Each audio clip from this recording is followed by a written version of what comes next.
Hello and welcome everyone to our special workshop of the Institute of Historical Research's History Lab Summer Term Programme. Thank you so much for joining us and for our panellists for giving up their time to come and speak to us. So I'm Ellen Smith. I'm a PhD researcher at the University of Leicester and also supervised by Claire Anderson, so same as Katie there. And I'm the co-convener of the History Lab seminar series with Rachel. If you wanted to introduce yourself. Yeah, I'm a third year PhD student based at Bath University and Cardiff University. And I'm also co-convener of the History Lab seminar. So we're going to be chairing the sessions and dealing with any technical issues this evening.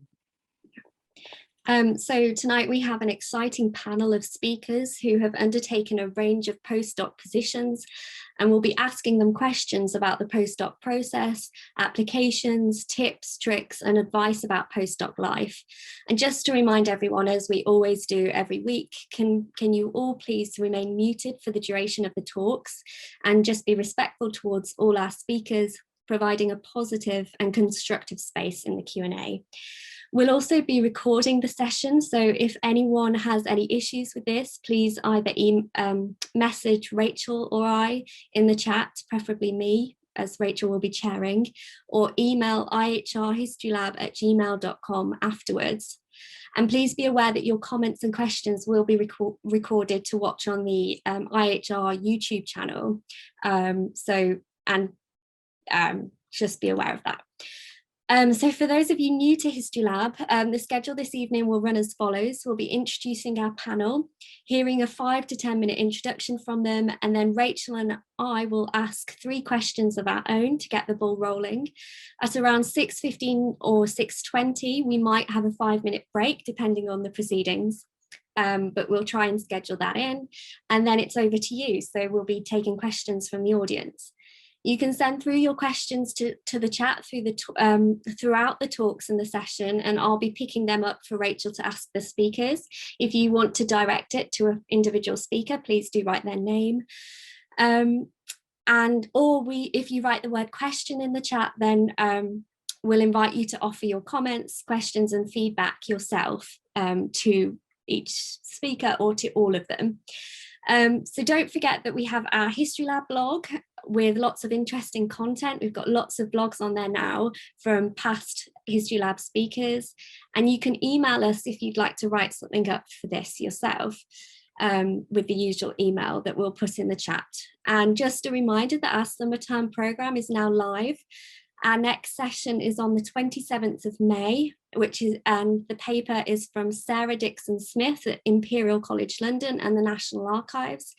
And she'll be talking about From Raincoats to Royalty, the Blighty Tweed Company from 1916 to 1927. So please do sign up in the usual IHR space. And as we usually do, we'd just like to open up the floor to any advertisements, CFPs, events, workshops that you'd like to share with the community. Rachel and I were going to be a bit boastful and sort of toot our own trumpets by telling you shamelessly plug. Yeah, get everyone else, encourage other people.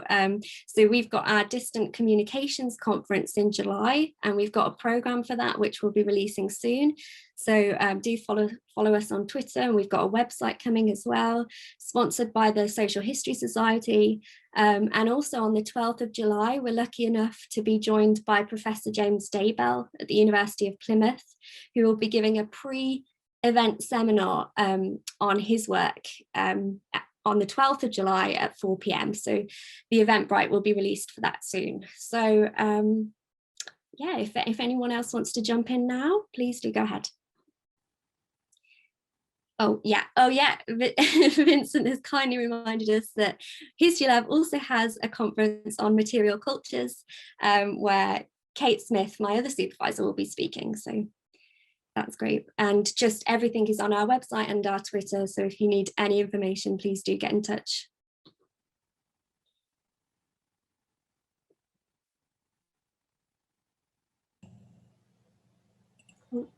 I have one. Yeah. Lisa. This might not be applicable to people here, but we are holding, and we have a national postdoc conference that is taking place at Liverpool, but really online, on the 24th of September. So I don't know if anyone here is maybe already a postdoc, but if they are, I'll put the link in the chat. There's a huge range of sessions. I think we're doing 37 parallel sessions, so there's kind of something for everyone. And I'll put that in the chat now. Great. Thanks, Katie. Yeah, we do have a few postdocs at the session today, so hopefully they'll enjoy that. Yeah. You've also got an I've got, yeah, go ahead. Yeah. Oh, yeah. I'm co-organising a conference which will be held early next year called Patriots, Patriarchs and Pricks in Europe, 1500 to 1800. Oh, sorry, Lucy, you broke up a little bit there. What? Yeah, my internet connection just went out. It's called Patriots, Patriarchs and Pricks in Europe, 1500 to 1800. It's about male gender and male cultures in the early modern past. I'll drop the Twitter link and the Gmail to submit the call for papers if anyone's interested. The call for papers close on the 1st of September 2021. And we welcome a range of submissions. We're especially interested in people who study critical race theory, disability theory, queer theory, as well as obviously studying gender theory. Thank you. Yeah, no, that's wonderful. Thank you. Anybody else? We've got one in the chat from Lisa. She's saying there's 2 conferences on Dante's Camellia and Dante's Afterlives and Encountering Dante's Beatrice, and there's links to all of that in the chat. We've also had a couple of others come through from Matthew Lee saying anyone with an interest in the history of slavery, particularly from a Scottish perspective, might be interested in the conference, the North East Scotland's Colonial Connections, 17th and 18th of June, supported by Aberdeen Uni and IHR. There's some links up there. Hilary Burlock's put in Bath 250, my neck of the woods, celebrating the 250th anniversary of the opening of the Bath Assembly Rooms. The call for papers closes mid-June. There's another link there for that. Alex has got a postgraduate in Latin American Studies Conference from the 1st and the 2nd of July. Louise has got Warwick's Food and Drink History's first conference. It's open for registration. That's mid-June. Beth has got the Modern British Studies Centre at the University of Birmingham. They've got a PGR conference in July, so there might be some links coming in from that. Carly has the Indian Ocean World Centre at McGill. It's hosting a conference next week on environmental crises in the Indian Ocean world since 1800. That's going to be on Zoom, so don't have to worry about trying to get over to America. Lucy's put in the details of her Patriarchs and Pricks conference, and Emily's popped in UCL's ResNet conference, which is on the 1st of June. Great. Plenty to keep you all busy as we begin this session. Lovely. Okay, brilliant. Yeah, keep those coming in if you want to. So without further ado, we'll get started. I'm just going to introduce our wonderful panel this evening. So we've got Dr. Freya Gowrley, who is a postdoctoral research fellow in history at the University of Derby. Dr. Sarah Fox, who's a researcher on the Leverhulme Trust-funded project, I'm so sorry, there's so many names, Material Identities, Social Bodies at the University of Birmingham. Dr. Somak Biswas, who is a past and present fellow at the Institute of Historical Research. Dr. Brianne Dolce, a past and present fellow at the Institute of Historical Research. And Dr. Catherine Roscoe, a Leverhulme early career fellow at the University of Liverpool. So could we start maybe with Freya, if you wanted to introduce yourself, just because you're first on my list. Okay, yeah. Hi everyone, I am Freya. I am an art historian and I'm currently based at the University of Derby. I'm an 18th centuryist, but I kind of creep into the 19th century sometimes. I'm a bit of an interloper, but I work on all kinds of things: material culture, histories of the body, the home, gender, sexuality, all that kind of good stuff. And as Ellen said, I'm currently at the University of Derby. Thanks, Freya. Sarah? So hi, I'm Sarah. My internet is just informed me that I'm unstable, so you can take from that what you will, but I'm sorry if I start to break up during this. I am currently at Birmingham, but I have a long and potted history that took me there. And my interests are in the 18th century, histories of childbirth, medical humanities, and the body and history of emotions. Wonderful, thank you. Somak? Hi, I'm Somak.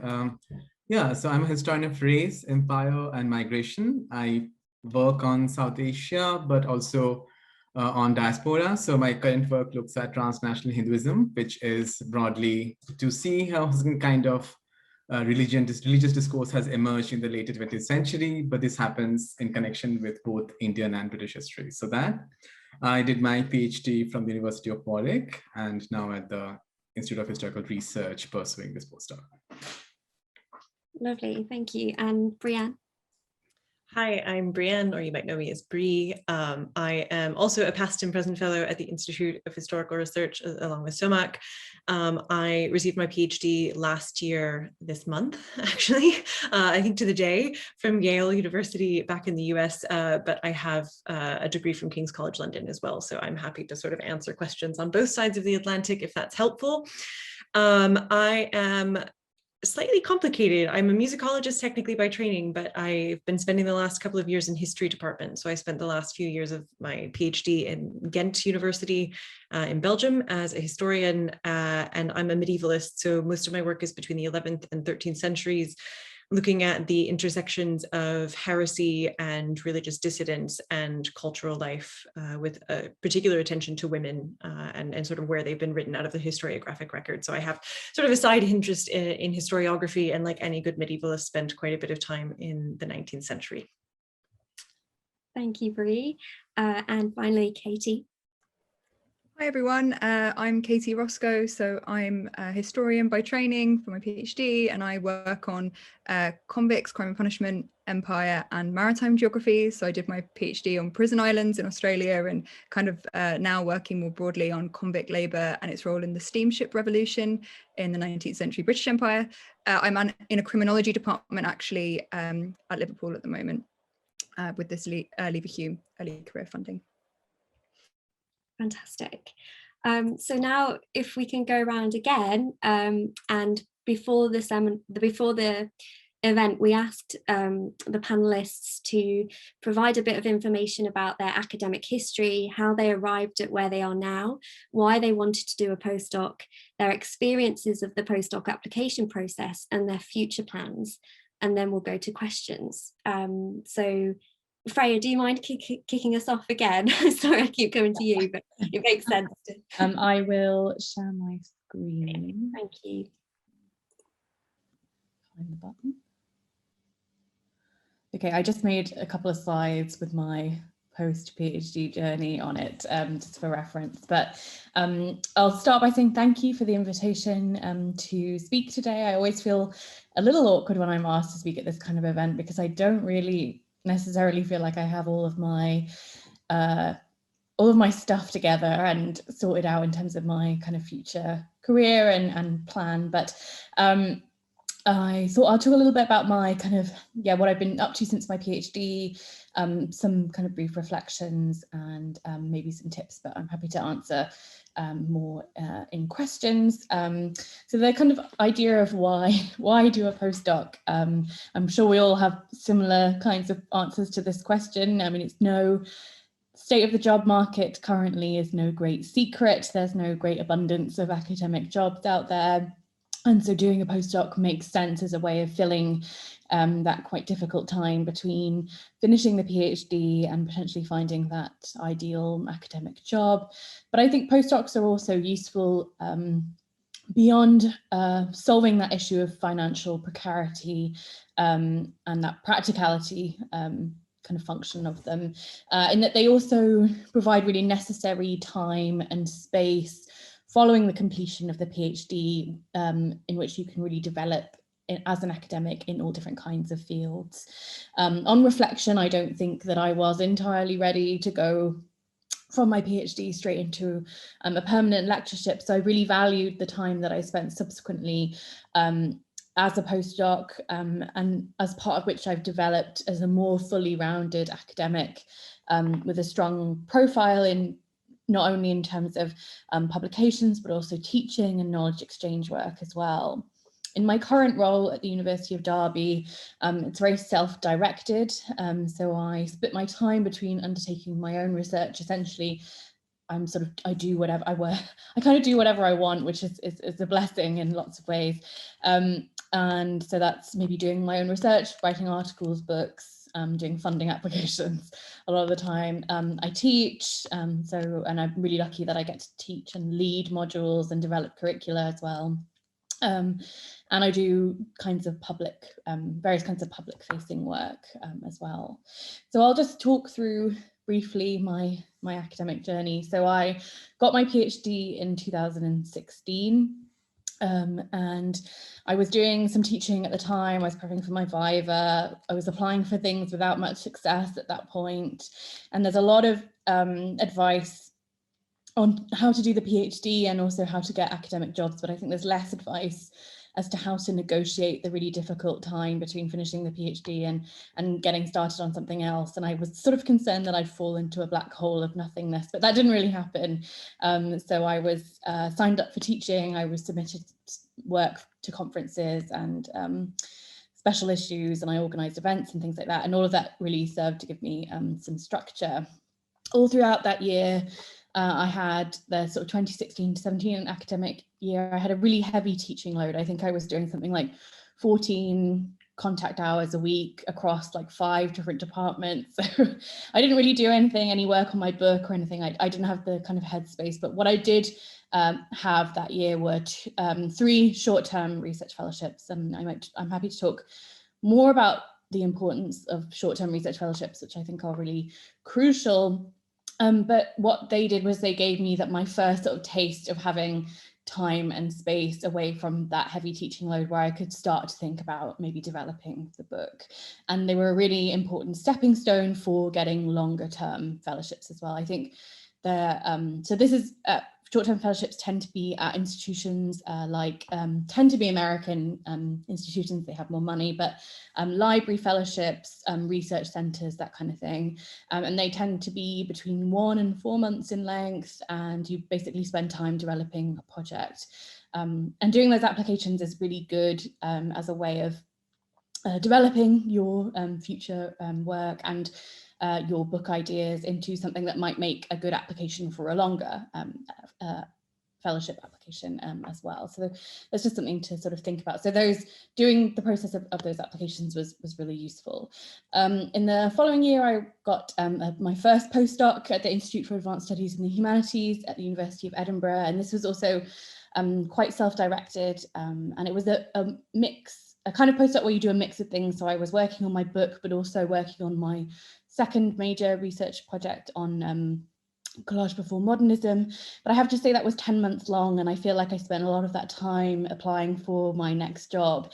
And I think it would be sort of unrealistic for me to sort of pretend that those kinds of postdocs where you are maybe working for sort of 6 to 9 months, where you do anything other than really sort of spend time applying for jobs. So that is something to sort of bear in mind. With multi-year postdocs, you have a bit more of a kind of cushion period, and I just have found subsequently that there's much more time to kind of relax and get into those projects, whereas short-term postdocs are great and they're wonderful financial security, and they do give you some intellectual time and space. But yeah, I spent a lot of time doing job and other funding applications as well. I was also a visiting lecturer at the University of Edinburgh throughout that time, so carried on kind of teaching, which I think is important when you are a postdoc, just in the sense of sometimes you can get a bit out of touch with teaching and sort of focus too much on your research, and it's nice to keep that contact. But I also, the following year, got a Paul Mellon Centre for Studies in British Art postdoc. Again, that's a 6-month fellowship, which I was very, very grateful for, and that was developing more work from my kind of second project on collage. And I also carried on working at, I had a couple more short-term fellowships at various places as well. Then I was really lucky in that I was awarded a multi-year postdoctoral research fellowship in history at the University of Derby. And I think it's already clear from everyone else's biographies, but it's good to be flexible. And so I'm an art historian, but I currently live in a history department, and in my next postdoc, I'll also be in a history department as well.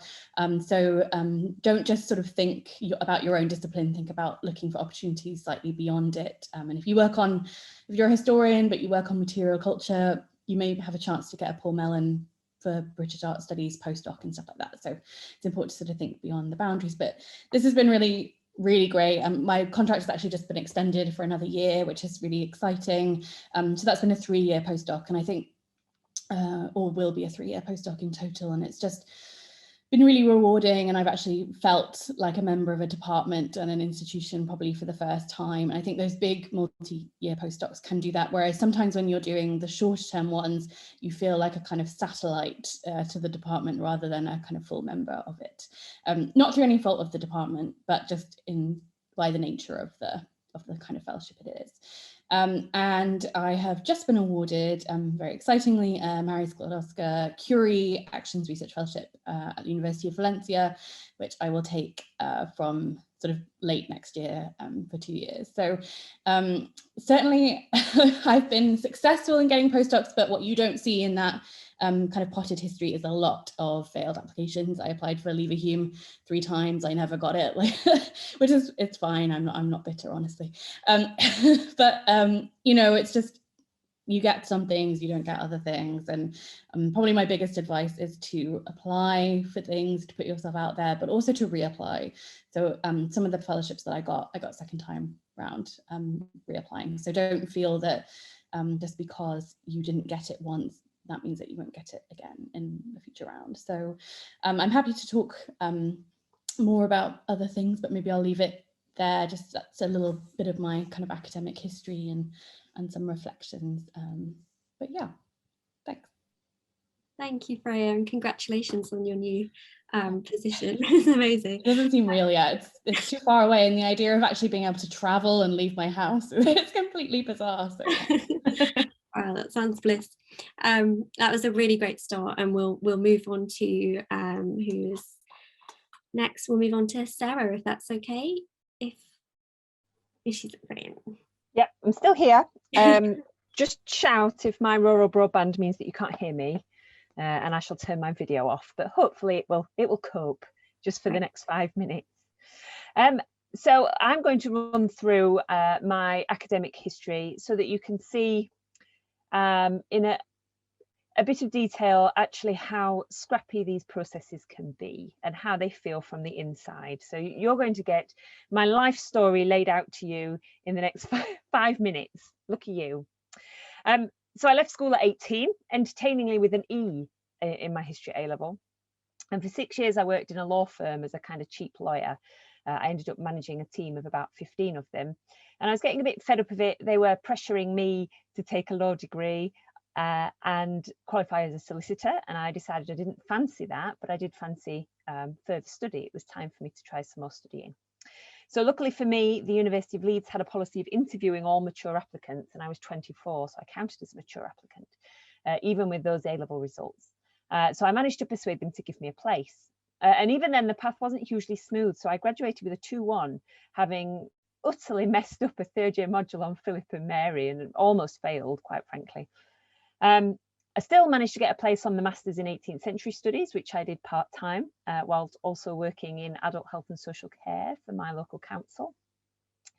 And then halfway through my Masters, I had my first child. Now, I wouldn't usually mention that in a paper, but I know that having or not having children can be a bit of a hot topic for postdocs. So I'm really happy to talk about this, and I'll hang around in the social if you don't feel like asking those kinds of questions in the recorded session. I'm happy to talk about it. I managed to get a distinction for my Masters. By this stage, I had decided that I didn't really want to stop studying, if at all possible. And that really has been a major career driver for me. I just enjoy what I'm doing. And if possible, I'd like to not stop doing it. But I could only do the PhD if it was funded. There was no way I could afford to pay the fees and survive for myself. Because of my dodgy undergraduate result, I didn't apply to PhD programmes until I had my master's result in my hand. And thankfully, I was then offered funding by Manchester and by Lancaster. And Manchester, I went there because it was closer, basically. So I accepted IHRC funding there. And even then, things were still quite scrappy. So I'd grown a second human in the year between my master's and my PhD. And despite my determination to finish on time, it wasn't happening. So I did the first 2 years full time. And then I had a very frank conversation with my very honest supervisor and split the last year part-time and took the full writing year to finish. So I finally finished Vivad in November 2017. And a bit like Freya said, the first year after my PhD was really tough. So I was doing cover supervision in schools for an absolute pittance. I applied for 22 posts that year. Some were research-based, some were teaching posts, some were in kind of heritage areas. And these were restricted geographically because I decided quite early on that I didn't want to go too far from home. So they were all within a commutable distance of where I have put down my roots. I had 2 interviews from those 22 applications, one of which paid off, although only one needs to pay off. And I joined the law department at Manchester as a research associate on a legal history project. And this was a part-time role. And like all the research posts that I've held, and there's been quite a few, as you'll see, it was really incredible for developing me as a kind of scholar, I think. So being the expert historian in a legal department made me really grow up in a way that I think would have been difficult if I'd been within the hierarchy of a history department. I didn't have other experts that were more senior than me. I was the one that people were coming to, and I learned a huge amount about the way things are done in other disciplines, law, social sciences, and at Manchester the philosophy department is quite close too. And I also learned there about collaborative writing, which is much more common in other disciplines than it is in history, I think. So the post led to 2 collaborative articles. One's published in Medical Law Review, one's forthcoming in Social History of Medicine, and a single authored one that's been stalled by COVID, but will be back on track soon.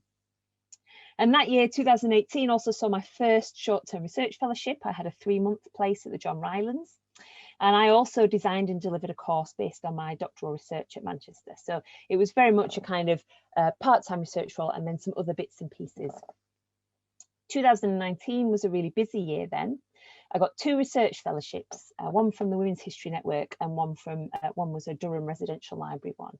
And even these didn't run hugely smoothly. So the Women's History Network fellowship had to be suspended because I simply couldn't get that work done alongside the other commitments that I had. So I suspended that for 6 months, and the Durham Residential Fellowship was suspended due to COVID, and then I've had to turn it down because I'm now employed, so I can't spend a month away from my job. I also reached the interview stage of the Welcome ECR process for the first time. It's happened twice. And I reached the final stages of the Leverhulme competition, neither of which was successful. So I absolutely support what Freya was saying about the fact that, you know, these rejections, you don't see them very much. You see people that are announcing success, but actually that success is often backed up by a kind of shadow CV of rejections that help you develop your proposal more and more, but it still hurts when they come in. So that year, from 24 applications, I got 6 interviews.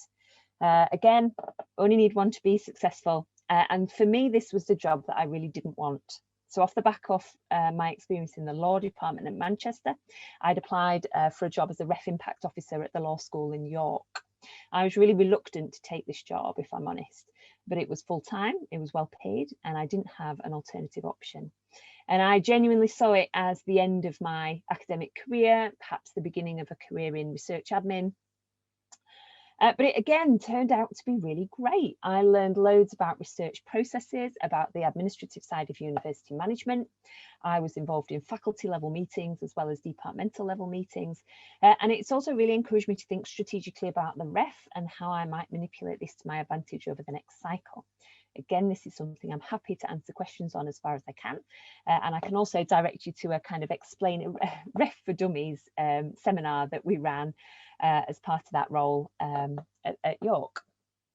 This job also gave me some time and brain space to write my new book, because it was a period of employment in an academic associated role that didn't require me to be producing new research as part of the role. And I also had the time to develop a new research proposal I sent to the Wellcome again. I reached interview stage again, and I still didn't manage to seal the deal. And then as this contract came to an end, my luck really came in, and this was pure luck. And this is also part of the process. I think luck forms a large section of how our careers develop. I got a call from Leeds Beckett, where I'd interviewed for a research post several months before, but not been successful. And it turned out that the successful candidate had been offered a permanent position elsewhere. I was second past the post, and so they rang me up and offered me the job. And this was a real lifeline. It was terribly paid, but it was in the middle of a hiring freeze, and it really introduced me to an amazing group of people that I'm now doing some collaborative work with on George III and his dinner table, of all things. Something that I never thought I would be writing about at all. And then finally, I applied for my current post, which is a 3 years, the longest contract I've ever managed to acquire at the University of Birmingham, working on a project that's really suits me down to the ground. It encompasses all my research interests, and I'm working with an amazing team. And again, this is pure luck. I'm sure I don't have to tell you that there were no jobs in 2020. So that year I applied for 12 jobs. I had 3 interviews, and again, just the one success. So I think to round off, the postdoc process is bruising. So I've applied for 70 different jobs to get my 4 contracts, most of which were a year or less, all of which have been geographically restricted to within a kind of hour-and-a-half commute of where I live. And in between those 4 contracts, there have been lots of one-term teaching contracts, short research fellowships, and freelance research stints to try and make ends meet. And I'm also quite aware that without the support of my partner, without a shared salary, I would have really struggled to stay in the game. And that's quite a hard thing for me to admit, because I like to claim to be independent, but I think it's an uncomfortable truth of my academic career. But I also think that postdocing is something you get better at. So I have become better with all the practice at writing applications, at saying the right thing in interviews. And there's a real style to these kind of things. And I think it does take time to mature and develop. And I think what's become really clear to me during this process is that it isn't me. So when I haven't been successful for a role, it's not actually because I'm not good at what I do. It's because somebody else was a fit, or somebody else performed better on the day. It's not a comment on my abilities or on my research. And I think, let's face it, every single one of the 137 people currently logged onto this call is a stellar candidate. We are all outstanding candidates. And so hiring panels are really splitting hairs when they choose between us. It's a really difficult job for them. And this realization, along with a gigantic ego, has insulated me a little bit, I think, during this post-PhD phase. Now, finally, I've been asked to say a little bit about my future. I'd like to stay in academia, I think. I enjoy what I do, but I am injecting a note of caution here, because I'm aware, first of all, it might not be possible. And secondly, that it might not be desirable. So for me, my future in academia really depends on how this pandemic and the current assaults on the humanities and higher education more generally play out, and upon the fundamental need to pay my bills, which comes first, I think. So as the permanent lectureship would be really ideal, I would also consider myself lucky if I continued in this trend of kind of longer term research contracts working for other people too. I think there's a lot to learn in those. So thank you for listening, and I'm happy to take questions on anything that you can think of. Thanks so much, Sarah. And your internet didn't break out at all, so we heard every bit. It's really great. We'll move on to Somak, if you don't mind. Yeah. Hi, yes. Thanks, Sarah. I mean, I think that is a tough act to follow for all of us. I will try. So I came from India. So I did my master's as well as my MPhil degree from Delhi in this institution called JNU, which is a delightful little research institution for doing history in particular, right? So, and from there, I sort of came to pursue a PhD at Warwick because it was a great place. And also the field I was in, so South Asian history, like Warwick had a very strong presence in that. So a lot of good convergences, like funding programs, good supervisor, which brought me to Warwick. which made me realize that, that Coventry is not at all that great a place to live in. And yeah, so I think also being an international student from a non-Western country is quite anxiety inducing, because with the amount of we have to face just to be here is amazing. And often the administration is ill-equipped, they often are racist and say all kinds of things that basically make you feel alienated and alienating, right? So in such a situation, you often turn to colleagues, and it took me quite a while to understand when the British basically say like, let's meet for dinner, it doesn't actually mean anything. So hold on to that. Anyway, and yeah, so the thing I would say is, yeah, so from where I arrived to where I am now, yeah, I think I'm quite at a better place in the sense, I came in 2015, I finished my sort of PhD in 2020, and I have this postdoc now in 2021. So I would say, yeah, but I mean, there's a lot of hard work, failure, disappointments that have gone behind it. The one thing I would say is that what I came with, I mean, the project I came with, the person I was is someone very different from what I ended with or am right now, right? So it's a lot of trajectory shifting of ground that has happened, and also a lot of different academic cultures, training centers. I mean, all of us were caught in certain intellectual moments in different institutions. I think those in many ways have shaped our own trajectories. Yeah, so, and I think there will be moments when, there were moments when I actually felt completely lost, confused. And I think there are several moments when we all kind of derail ourselves, right? This is not at all a unique story. I mean, I found out that almost all of my colleagues had at some point withdrawn, yeah, due to various kind of personal or mental health reasons. And yeah, it basically only shows how much more important it is to have that kind of kindly community around yourself. So do surround yourself with good people, doesn't matter from which sort of intellectual field they are from. Yeah, and for those international students who are here despite all odds, I know how terribly homesick many of us actually feel at times. So yeah, please do create those cocoons that actually help you tide through. And within universities, you have to find at least 1 or 2 intellectual homes. For me at Warwick, it was the Global History and Culture Center that became so. Yeah, there actually might be people in the department who, yeah, with whom you actually don't relate at all. So like, so you just have to find the sweet spot, which I think I managed to do. There were moments when I could find that my supervisor, and one of the problems with working with big supervisors is that they often sort of are ambitious enough themselves. So they often like shoot off to these really big ass grants and research projects, leaving you completely like, at sea. Yeah, so and then you absolutely have to fend for yourself. And this is not at all a sort of pleasant discovery, which I had to, yeah, go through. And I'm sure like, yeah, this is something others also go through. So I do hope that all of us find certain departmental kind of protocols and mentors who actually are there to provide us support. I wanted to do a PhD because I want to do a postdoc because I felt I survived my PhD and actually enjoyed the last few months thoroughly. I felt like, there was intellectually, I could see some kind of light at the end of the tunnel, which basically is not necessarily a good feeling because I actually was doing a sort of project that is also deeply politically motivated, right? So the light at the end of the tunnel only made me feel how much dark the entire tunnel is generally, right? And I think that is still a general feeling that I live with. So yeah, but the good thing was, yeah, that I enjoyed the last few months thoroughly. I was really hooked to the kind of research I was doing. And I felt this was actually a hook to do more.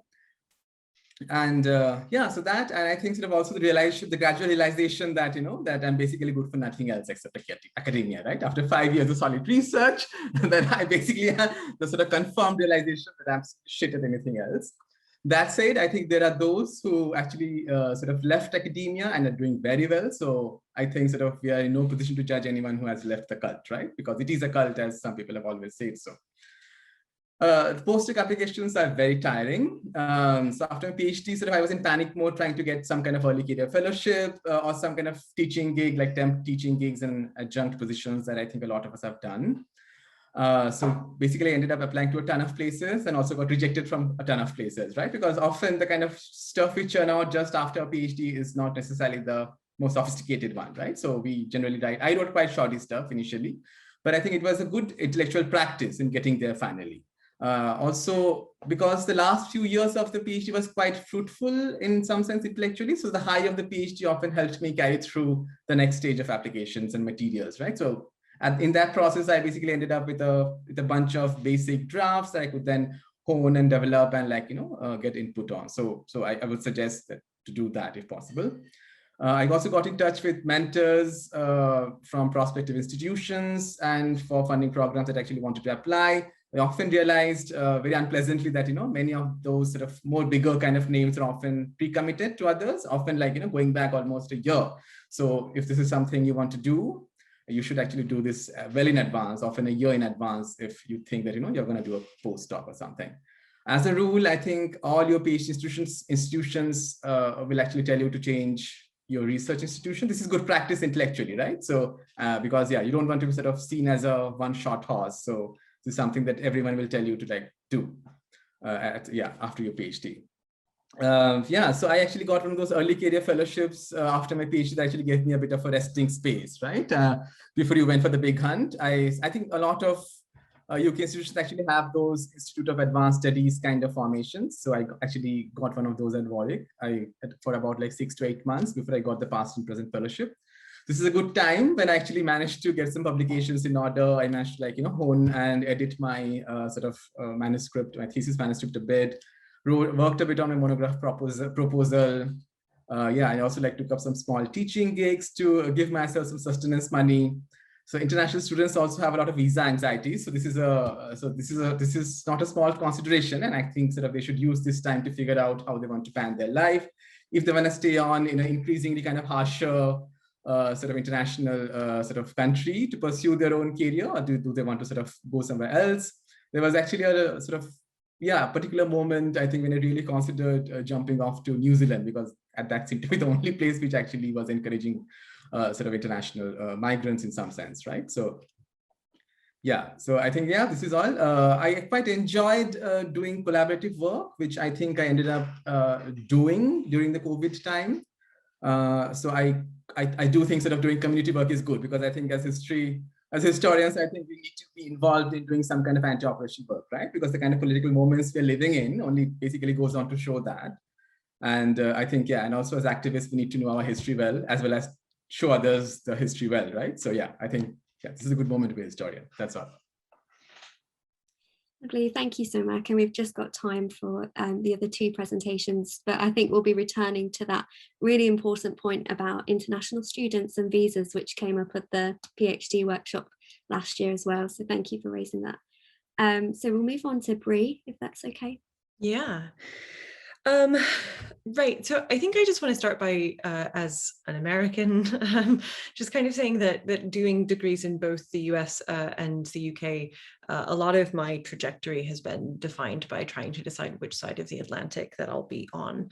And there's a lot to say about, I think Katie said she was going to say something about commuting and such. So I'll get to that in just a second. I think the first thing to start with, though, is that I was a first-gen university student. No one in my family had gone to university, and that is something that's been very important in shaping my academic career. It has meant sometimes I take risks that I didn't realize were risks, and then I end up in places that I didn't realize I wasn't supposed to, and that's been good and bad. So I started off by going to the University of Michigan, which is the state that I grew up in. And when I finished, I knew I wanted to do a PhD. I entered the university thinking that I wanted to be an academic, probably partially because I had no idea what that meant. And I left Michigan and I went to King's College London, and it was really serendipitous that I ended up there, because that was a fantastic point for me. A lot of American students go straight in, not all of them, but it's not uncommon to go straight from undergraduate to PhD, and KCL was a really good stopping point for me to acclimate to a different academic culture. And on a personal note, I moved to London and I fell in love. And that was slightly a problem because the man that I fell in love with was British. He was finishing a PhD and we moved to different continents. So as he finished his PhD, he moved to Paris and I moved to Yale. And for the next 4 years, we lived entirely transatlantically. For 2 years, he was in Paris. 2 years, he moved back to the UK on another postdoc.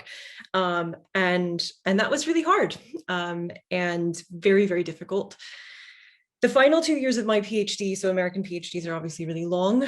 I spent at Ghent University in Belgium. I was awarded a really generous external fellowship for my 5th year to go into a history department. And to try and figure out who I was as a historian, and I loved it. And so I stayed on for the final year because I had a generous scholarship from Yale, and I said, I'm not leaving Belgium, my husband's here. So he was working at a distance from a home office in Ghent while he was technically a postdoc in Oxford. He continued doing that, is now employed in the Netherlands. And so I now live in the Netherlands, despite the fact that my postdoc is in London. And this is just to say that for any of you who might also have academic partners or spouses, this is super common, but it means a lot of shifting around. I have a couch for the first time in my life, and it's a very strange feeling. And we've adopted cats as well. So it's kind of going from having things and an identity with your stuff and feeling like you have home to a long time of not feeling like we have home. And we're now just kind of starting to say, it's time to have a cat and be okay with having a cat. So the other thing about the American PhD is that I applied for things or started applying for things at a slightly different stage. So in the 6th year of my degree, the final year that I was writing up, I started applying for things in August when I finished in March. So my experience of applying for postdocs can only be described as really intense. I think, as others have said, it's an incredibly intense experience. In that first year on the market, I applied for, I think, about 36 different positions, both in the US and in the UK. Those ranged from postdocs to JRFs in Oxbridge to permanent jobs in the UK. Or in the US, sorry. In the US, a lot of PhD students leave the PhD and postdocs are only starting to become common. So the kind of normal thing for my department and for my university was that students would be applying on the job market for permanent lectureships or assistant professorships. So in total that year, I had about 5 different bites. So either requests for more information or initial interviews, and 3 interviews, 1 for a permanent position and 2 for postdocs. And I was very luckily awarded 2 of those, and I took the one that I have in London now. The process of applying for all of that, though, was incredibly intense. And when it started off in sort of July or so of the year before I finished, I was really lucky that I had a very, very good supervisor, which is not always the case. And a supervisor who was also quite young and remembered exactly what it was like to apply for postdocs and was very good at sort of making sure that I was going in with a project that was not only interesting, but also viable, so that whatever happened to me, even if I didn't get anything, I was in a good position intellectually. So that July, my supervisor and I very carefully designed a project that was both related to my PhD and not related to my PhD. And this is kind of one of the things that I have felt served me really well and is something that I'm using quite a bit in developing a second project. And as I'm applying for things now, it's just being really strategic. So I developed a project that worked for JRF applications that technically wanted an entirely different second project that is totally unrelated, that would also work if I had gotten a US tenure track job and I would have been sitting on a brand new position with 3 or 4 courses, possibly even more, to work on, and also worked for all kinds of different things. So it was a project that if I didn't get a nice fancy fellowship, I could still do regardless of what happened. And I just want to bring up one small anecdote before I move on, though, which is that I recall visiting Connecticut that year, sometime in November, and a mentor of mine in the department had said to me while we were sitting having coffee, it's okay to want a postdoc, which I think is a very American academia way of talking about this, because we don't actually do postdocs very often. And I was feeling very torn. Do I want research time? And do I want time to sort of think about a book? Or do I feel really committed to trying to sort of be an American academic? And these are still things that I feel very contested about. So applying for postdocs that year took an enormous amount of time, and I was finishing my dissertation alongside it. As everyone else has said, rejections are frequent. I went for 5 months with only rejections. I had 1 week where I got 4 rejections in a week, and it just felt, I remember Friday coming around and I had another chapter of my dissertation to write, and I felt horrible. It just felt gutting and awful, and I wasn't sure what was going to happen. Another thing that I just want to say is that everything that I got bites for, I didn't think I was going to get a bite for. I was totally shocked when I got a request for an interview for the position that I have now. I almost didn't apply for the position that I have now because I wasn't sure I was a historian enough. I knew what the Institute of Historical Research was. I thought it was really interesting, but I had no idea if they would even remotely take me. The things that I desperately wanted, I didn't get even remotely close to getting. And I think that this is just really important because, at least for me, and I don't know if anyone else feels this way, this is a really emotional thing. We spend so much time with applications, developing projects as well with maybe people that would supervise those things, and sort of imagining what our lives might be. And especially if there's a personal end of your life that is hoping you might end up in the same place as the person that you love, there's just so much emotion involved in this process. And so every time I got a rejection from a postdoc that I just thought that would be the ideal position, it felt horrible. And then suddenly I had interviews and that was really great. But everything I got interviewed for, I was shocked by. So when they say apply for everything, that sometimes seems entirely impractical, and it can be, but don't sell yourself short for things that you think, I have no idea, but maybe, because you don't know. In terms of the future, it's slightly difficult to say. I said at the very beginning, I'm only a year out of my PhD, which was a very long PhD, and I'm in a very nice position right now.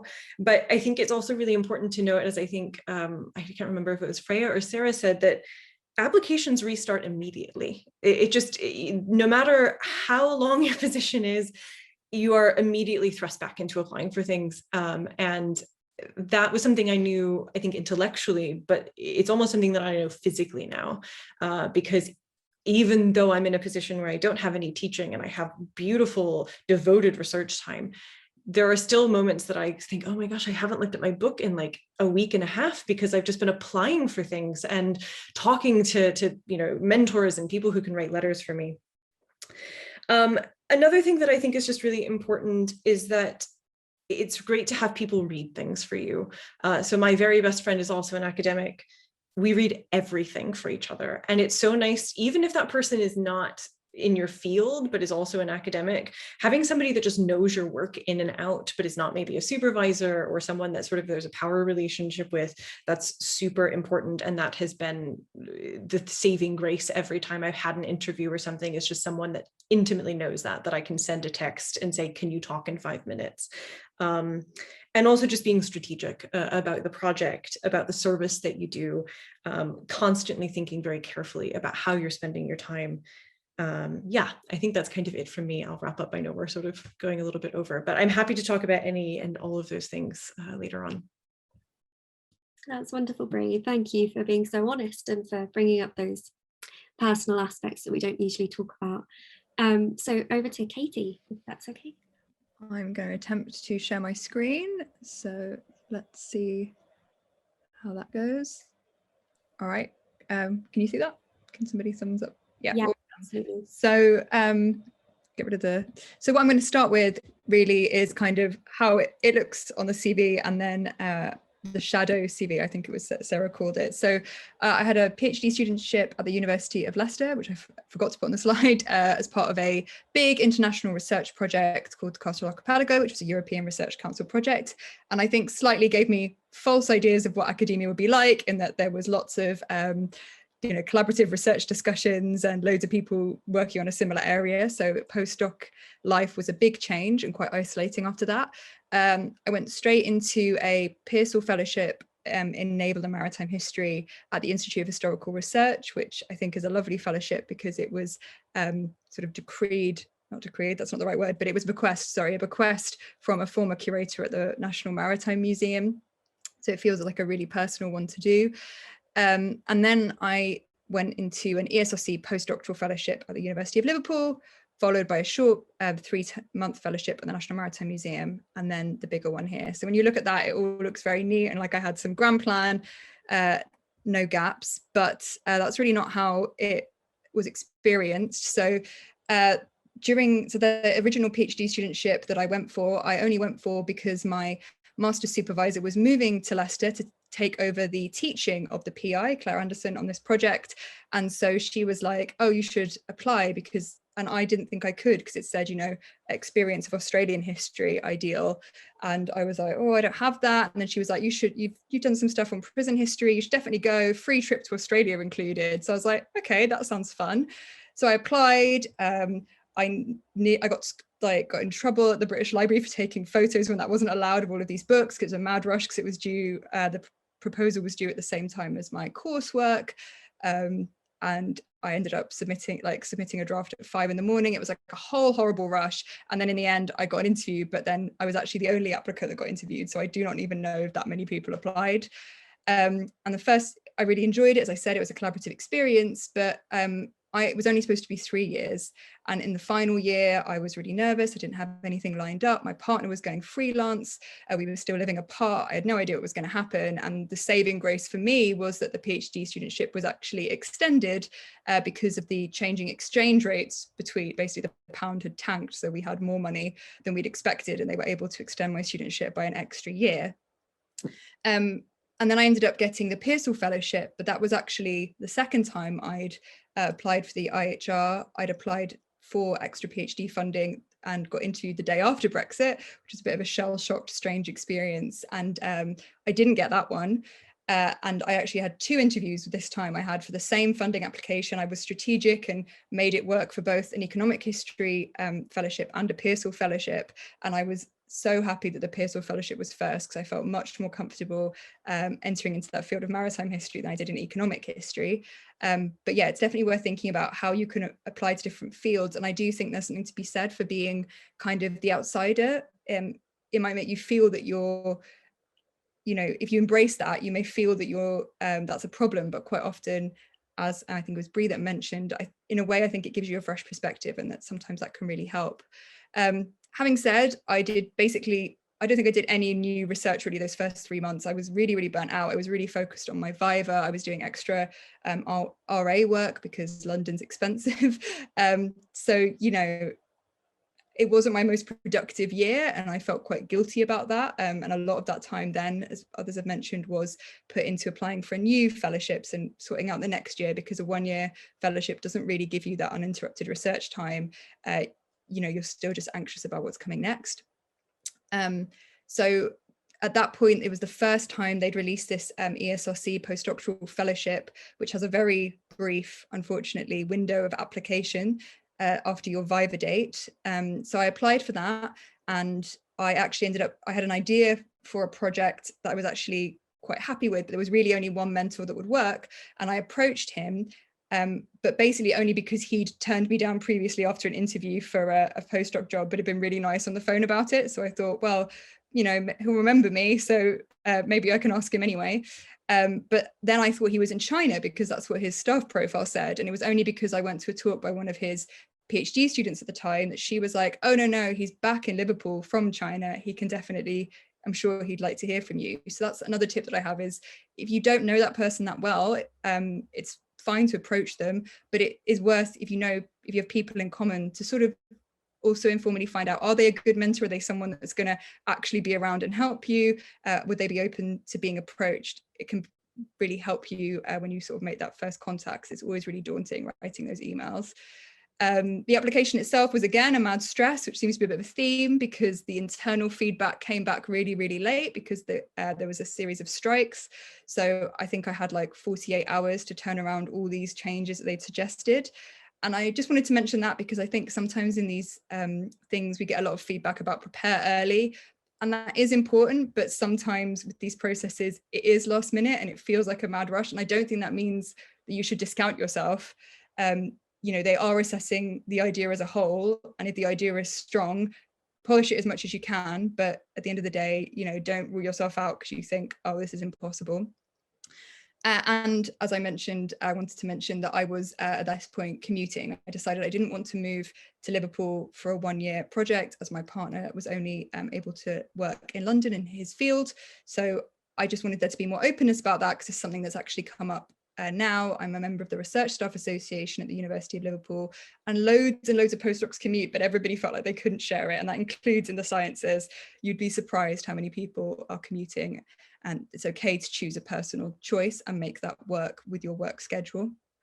Then I did a 3-month fellowship at the National Maritime Museum, which is something that I'd actually been offered right after the PhD, but that I postponed for 2 years. And this is something I never would have thought of doing until my mentor said, you might as well just ask my supervisor. So again, say, hey, can I postpone this for 2 years? That would really help me. And they were absolutely, I mean, I didn't postpone it by 2 years at once, I postponed it by 1 year and then again, and they were very generous.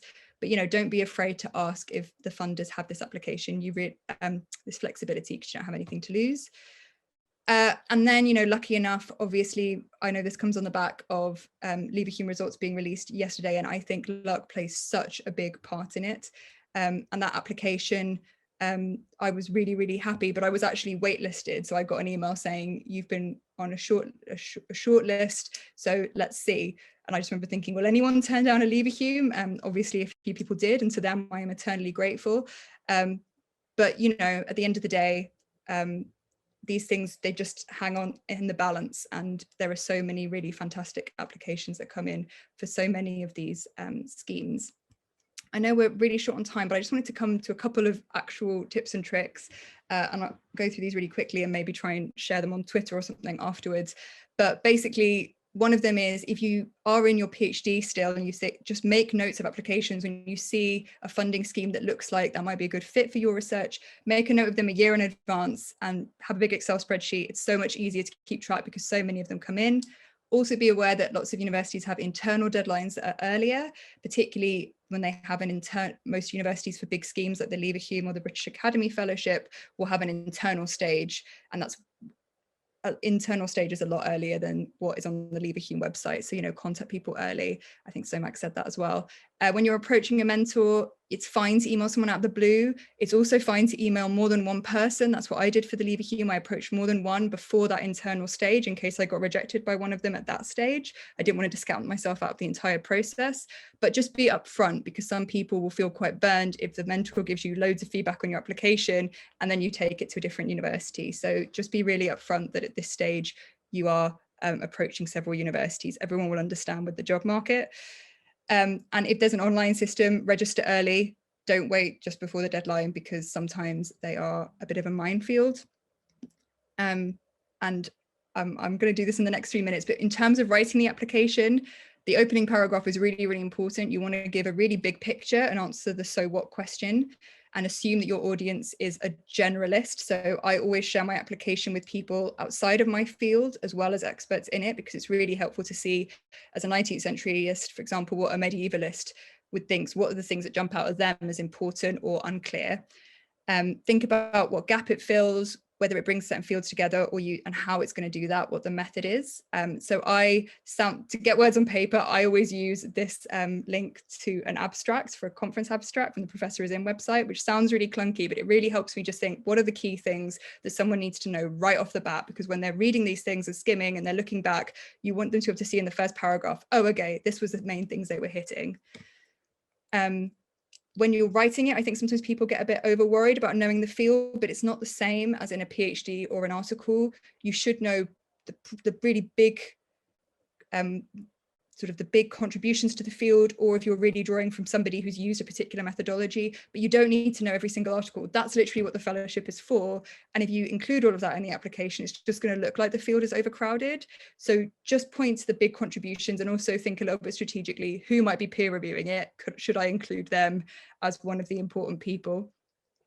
I've put them personally in brackets, like the Harvard system, because that helps me gauge a little bit more if I'm oversighting rather than in footnotes, but it's totally up to you unless it's specified in the application process. I've had quite a lot of ECRs email me and say, I'm worried, what are the amount of outputs? I don't want to give a firm answer, that I'm happy to discuss in Q&A with the others what they think. But I think what I notice is, in general, most people actually promise quite a lot. But I don't think that's a huge problem, because items that you're already working on, if an application's actually good, if an article is going to come out while you're doing your postdoc, you can claim that to the funder. They don't care that actually somebody invited you before. You often have 3 months in some cases to actually sort of report back, but in other cases like IHRC and Esrc, you've got one report 3 months later, but then you've got several years to keep logging outputs. So you don't have to get everything done in that year. There is a chance to still claim some of that, and also just be a bit strategic, align with funders' priorities. So the IHRC or the Esrc, for example, are quite interested in, on research fish, you can only include, for example, public presentations, not presentations to academic audiences. So you might want to think about that before. And this is the final one, is the most important thing I would say, the one top tip is show trajectory. What these ECR fellowships are about is building bridges. They want you to get to your next stage. That's what they're investing in. So show how it builds, not just in content, but in scope or in skills from your PhD. What new competencies will it give you? So what research skills will you build? What expertise? What new collaborations and connections? And that fits into institutional fit, which is really, really important. How will it prepare you for future projects? And make sure you always put applying for other fellowships as an output, because that is what you'll be doing. And it's okay to say that. They like that you'll be doing that and that you want to bring the project forward. It's a kind of pump priming thing. And make sure you show how your past informs those competencies rather than just listing what's on your CV, because that won't add anything. And yeah, again, as I said, approaching outside of your area can really be helpful. So my ESRC project, I'm actually now in a criminology department, and it was through the sociology and social policy pathway. And so I lent into the fact that I was a historian, but I did still try and use the kind of the language of sociology to try and frame my application in a way that was understandable. And the very, very final tip is when you've written your article, highlight the most important sentences of every paragraph. And then if they're not at the top, move them to the top, because so often we bury the best stuff, and that needs to be right where everybody can see it. All right, I'm going to stop because I'm a minute over, but I'm happy to talk more in questions about top tips. And thank you. Wow, thank you, Katie. That was brilliant. And I didn't know about that tip that you just said at the end, so I'm going to be using that for sure. So I think Rachel and I have decided not to ask the 3 questions and sort of reserve them for if there's a lull, because I think people will be keen to ask their questions. So I'll hand over to Rachel. Thank you, Ellen. Thank you very much for those really interesting presentations. I have already learned a lot about postdoc, both the application process and the experience of applying, being rejected, being successful, and actually being on one. We're now going to invite questions from our audience. So please either post them in the chat and I'll read them out to our speakers, or you're more than welcome to put the word question into the chat box and I will then invite you to speak. If you want to ask a specific speaker, please pop their name next to your question or question. Otherwise, I'll ask them to the group at large. I think we had one about visas that was quite a way back, so it'll take me a second. Here we are. So someone's asking, as a Canadian that's currently in the UK, you'd love to hear more from Brie about postdocs on both sides of the pond and your sort of experience of that. They've not said more specifics, and I know you've gone through that in a little bit more detail already, but if you just wanted to elaborate on any points. Yeah, I mean, I don't have very much Canadian experience, I should just say. But yeah, as I think I briefly mentioned, postdocs used to not really be very common in the US, and even still the sort of norm is to be applying for permanent jobs, to do what we call VAPs or visiting assistant professorships, or to be adjuncting. But over the last 10 years, I think even just there are new things called Society of Fellows. You see them at a lot of places. Princeton has a very famous one. That's one of the first applications.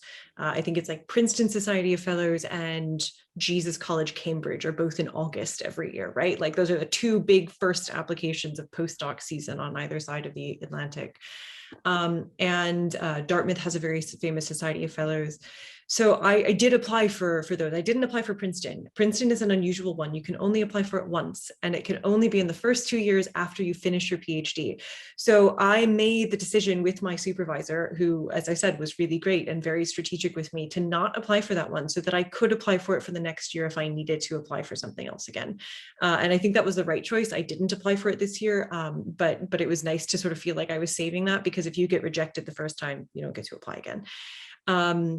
Yeah, the thing about the Society of Fellows is that they're kind of, at least to my mind, like Oxbridge JRFs. Everyone applies for them. The ones that I applied for, about 1,000 people applied in the humanities. So that's just a thing to be aware of. A lot of the people that I think get those sometimes already have a different postdoctoral position, and they sort of work up to that application.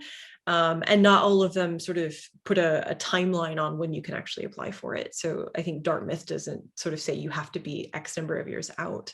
But they're really quite difficult to get. And I don't really know very much more about other kinds of postdocs in the US. There are other sort of smaller ones.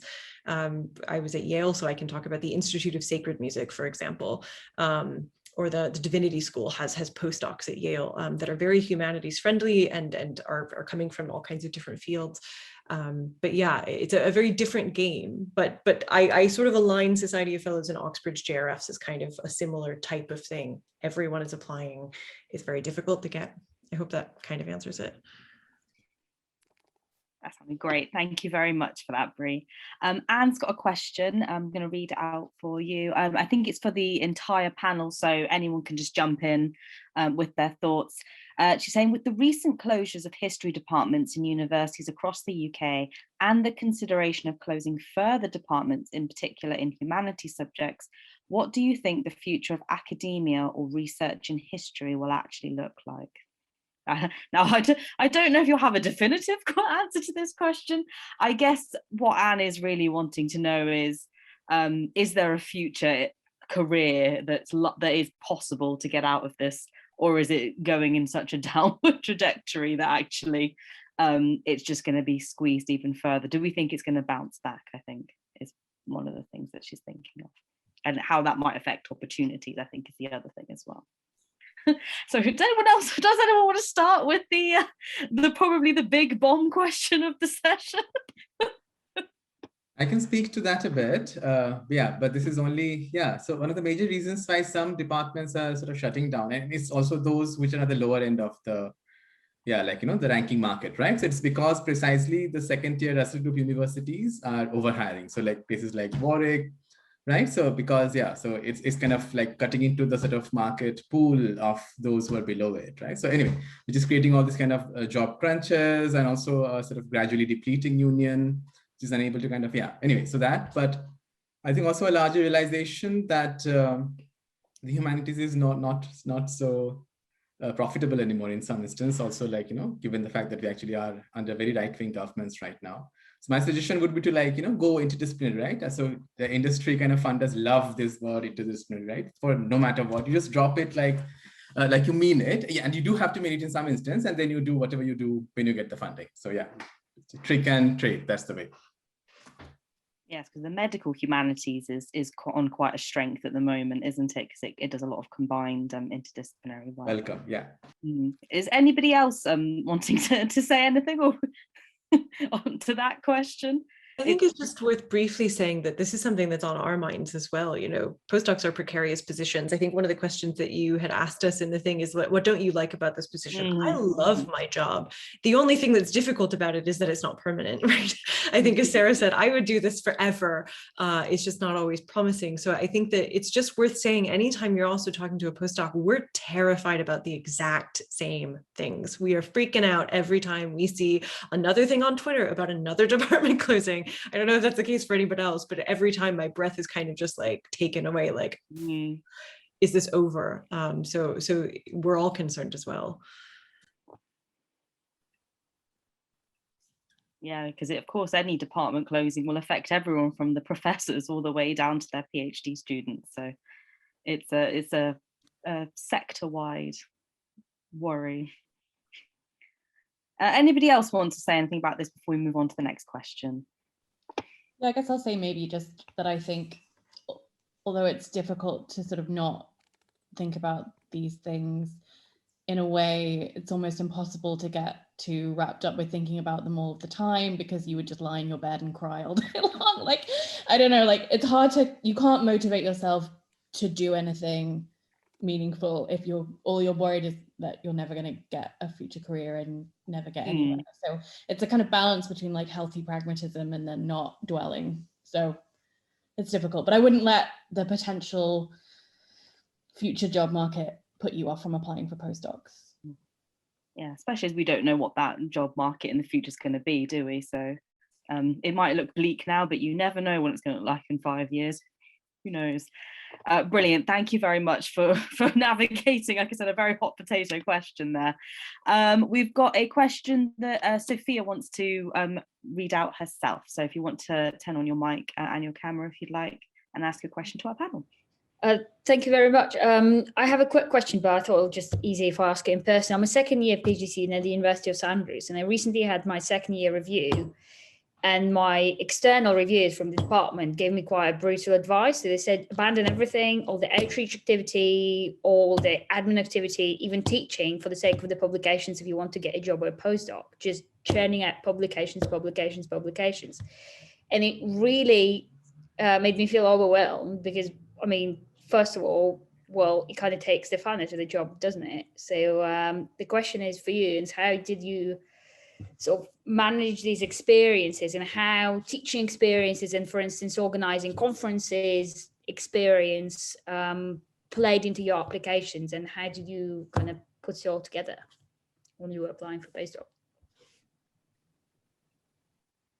I'm happy to come in here. I disagree with that advice quite strongly, and I would be curious about what age they were or how long they were both on the on the job market. They were about like late 30s, and they also were in the hiring committee in St Andrews, and they also told me that for a tenure track in St Andrews they had 500 applications, and the candidate who got the job, they did exactly that. So that candidate like abandoned quite a lot of other activities for the sake of publications.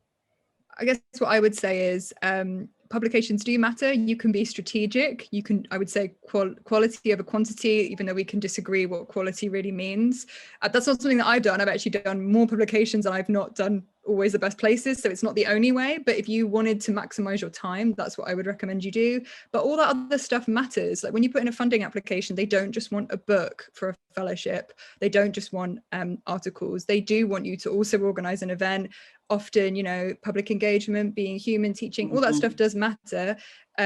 It's just about doing as much, you know, and it matters what you can find energy for. If it energizes you to do your research, to do something else, that's something that I've learned actually from the postdoc process. When I have too much time just for writing, that's not good for me mentally, productively, in any way. The other stuff for me, and it sounds like possibly for you as well in your PhD, is what motivates you. So, you know, maybe reassess the proportion of time you're giving to stuff. If you're feeling overwhelmed, don't just keep saying yes.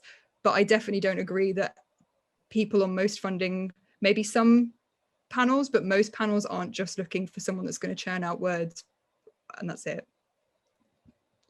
Yeah, can I jump in? I really agree with everything Katie said. And I think what's really important is the institution that you're applying to and this part of the ref cycle that you're applying within.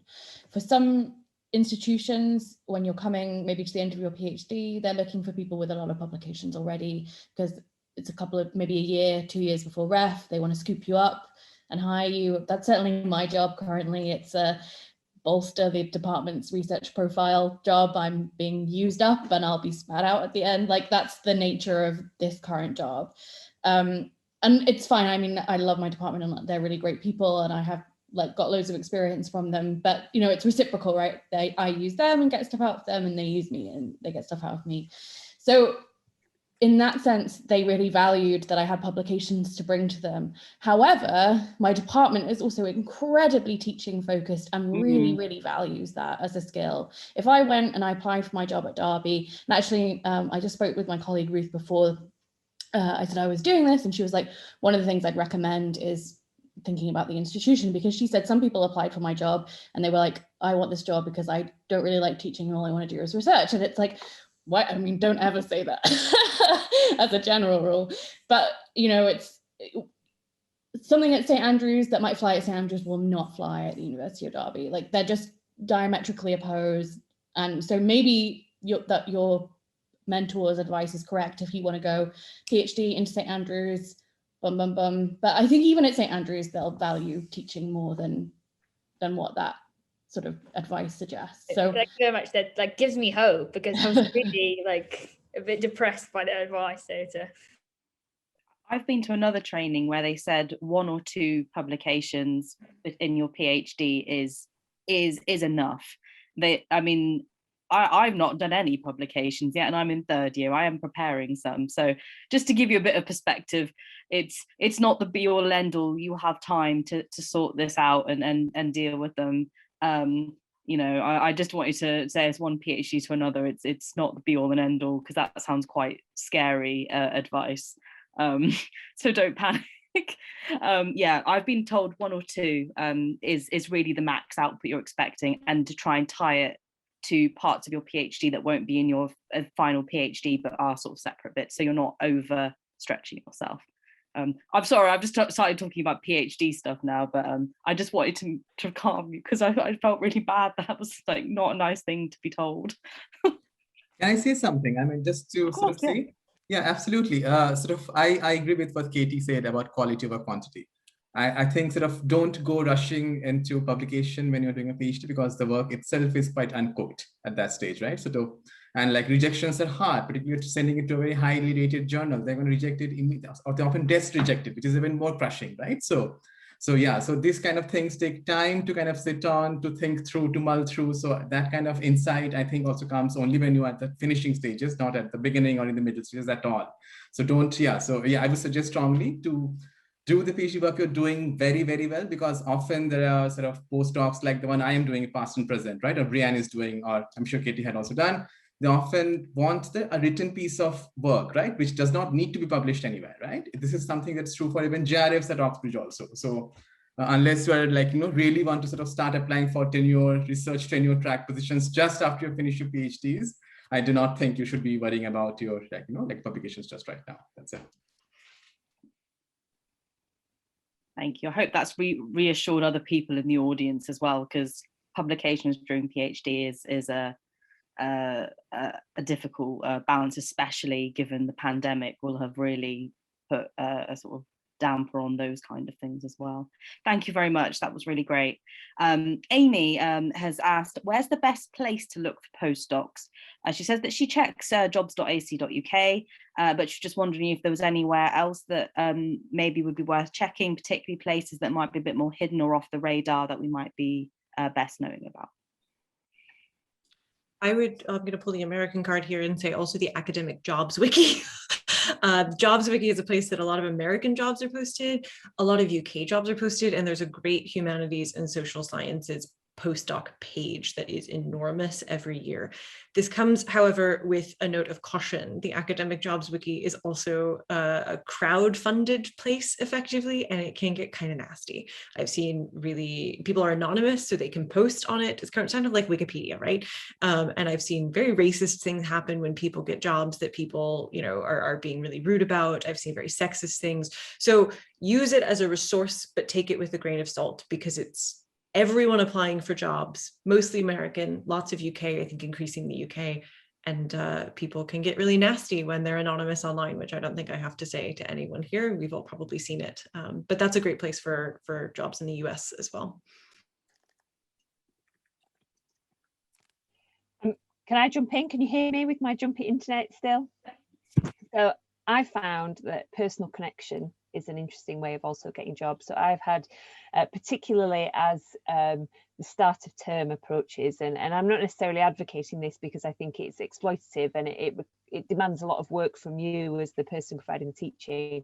But I have, I think, since 2017, every year being approached by somebody that I've come across that year that I might have worked on a project or a connection. So I worked for Katie Barclay in Australia doing some remote research for her, and actually we never met. We only emailed each other until last week, a discussion of her new book. So, and that came through a connection. Elaine Chalice at Liverpool knew that Katie needed somebody, knew that I needed some work, and put us in touch. So I think there's something to be said there for networking and just knowing people and keeping those lines of communication open, making sure people know where you are at the time, on Twitter perhaps, making sure people know that you're at Manchester or at Liverpool or at Birmingham, so that you're findable would be another place. Brilliant, thanks very much. Anybody else want to say anything before we move on? Nope. I would say try subject-specific societies also, and with fellowships, you've obviously got the obvious places like the IHR, the Royal Historical Society, but also try things like the Women's History Network have short-term things. So, you know, just basically have a bit of an experimental Google. Hacklight Society do stuff for travel writing. I can't think of any others off the top of my head, but I think there was a wiki. There was at some point around Twitter an Excel spreadsheet going around with postdocs, but I cannot find it right now. But if I do, I can share it. Thanks. We have another question from Rensky, who asks, particularly this one's aimed at Freya, but if anyone else has worked on short-term fellowships, they might want to jump in after. How do you deal with short-term fellowships when you hold a teaching position? So how do you juggle both together?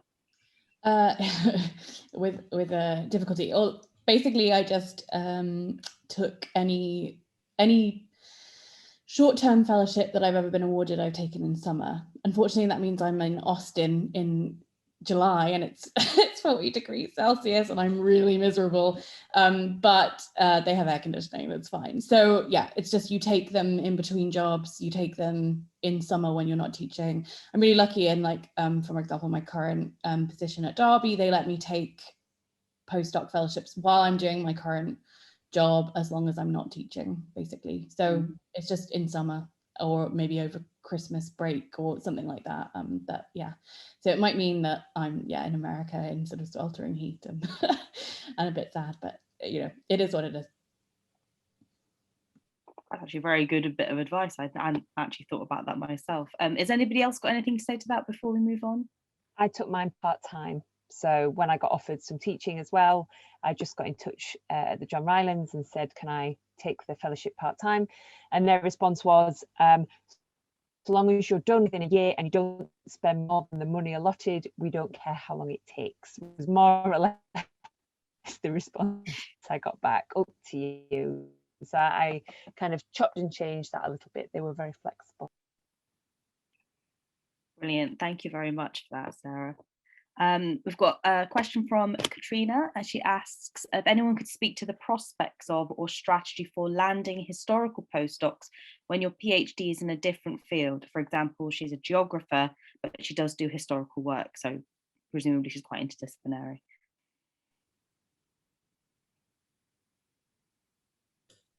I spoke a little bit about this earlier, but we go. Yeah, I mean, I did say that I almost didn't apply for my fellowship because I wasn't sure if I was a historian enough. I think one of the things that helped me feel like I could talk to historians was that I was living in a history department. I felt very much like an interloper at that point. I think the IHR is actually a place that has made me feel like I am a historian, and that's okay. So I think that we should understand this term really broadly.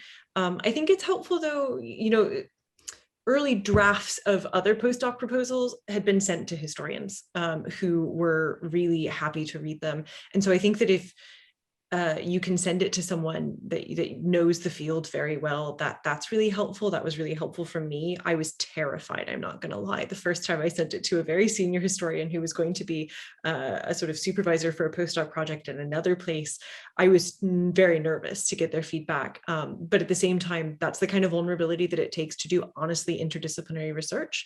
And that is scary, but I think it's really important. And I don't know if anyone else has anything to say about that, but I think making yourself vulnerable to other historians both gives you that edge because you can speak to them, but it also makes sure you're not falling over yourself, which is important. I think the next question actually really relates to this one. So I'm just going to jump in with this one to Katie, and then everyone can just sort of join in after that. Vincent's asked how you found transitioning to an ESRC project, Katie, as a historian. Did you find there was some openness to that pivot from the humanities into the social sciences? So it very much is speaking to that same idea of transitioning through subjects. So I think the key to the application was that it had to come from your PhD. So basically I created a database of convicts from my work. So I hid the social history side. I mean, I talked about its value for that, but I focused on the data that I was collecting and what that could tell us in a longitudinal sense. So I wouldn't say I did write differently. I made a conscious choice to change the register, but it didn't affect, that's what I was trying to say before with the outputs. It didn't affect what I did. Like obviously I had to do the database, but then it didn't affect the kinds of articles that I wrote particularly, and I wouldn't now say to you all that I'm a criminologist properly, but the criminology is a weird subject anyway, in that it's a topic rather than an approach. So I found quite a lot of openness to different approaches to that. People are interested in the same kind of topic. So yeah, I would say I found it fine. Nobody at any point raised this is not, I mean, it was even in a sociology strand, which I'm even more removed from. No one at any point raised that as an issue in my internal reviews. And again, I think it was that thing that sociologists were looking at it and they weren't raising it as an issue. And if they had, I would have changed it. But no, just embrace additional opportunities. I think if anything, they see the history side as exciting and new in a way that historians wouldn't. So it has benefits. Yeah, I know collaboration is a particularly big thing at the moment. So actually, I think this conversation is actually really important for framing yourself for applications in the future. So thank you very much. Amy's come in with a question on how important teaching is to getting a postdoc position. This is in light of many unis and hers have cut teaching for PGRs due to COVID, and actually some have done it just due to financial pressures, which may well be exacerbated from the next intake of students as well. So people are actually feeling a bit worried about what this might mean for potential future academic careers. So just wondered if any of you could speak to that. It's another big one. I would say that personally for the postdoc that I applied for, teaching was not important at all, but teaching is something that I'm quite anxious about as a postdoc who's been on research fellowships for a couple of years. So I think it depends on the fellowship, at least in my experience. Mine has no teaching incorporated into it. So they were less nervous about whether I'm a good teacher and more nervous about, am I producing interesting and good work?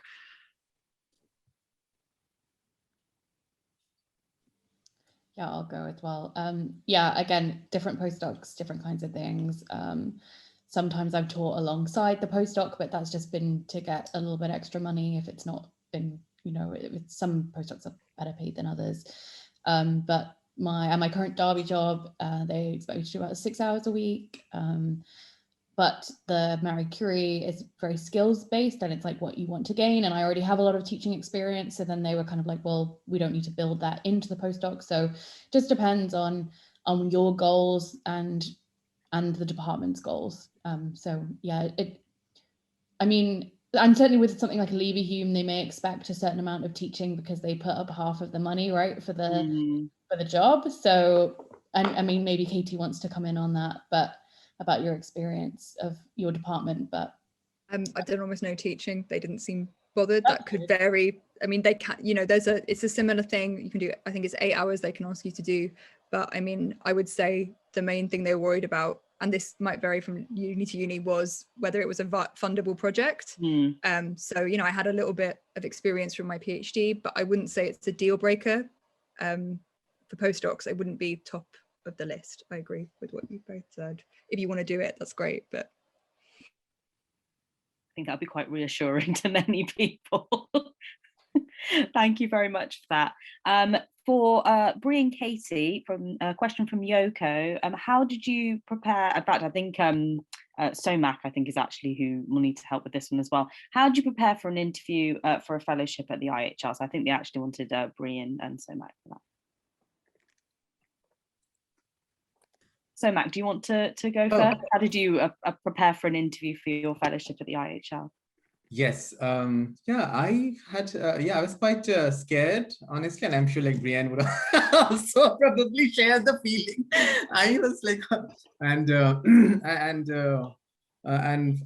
for God's sake, this is that British kind of rail needs to be nationalized, so the train sort of cancelled at the last moment. Anyway, so I basically reached 15 minutes later, then of course I was completely out of my hairs.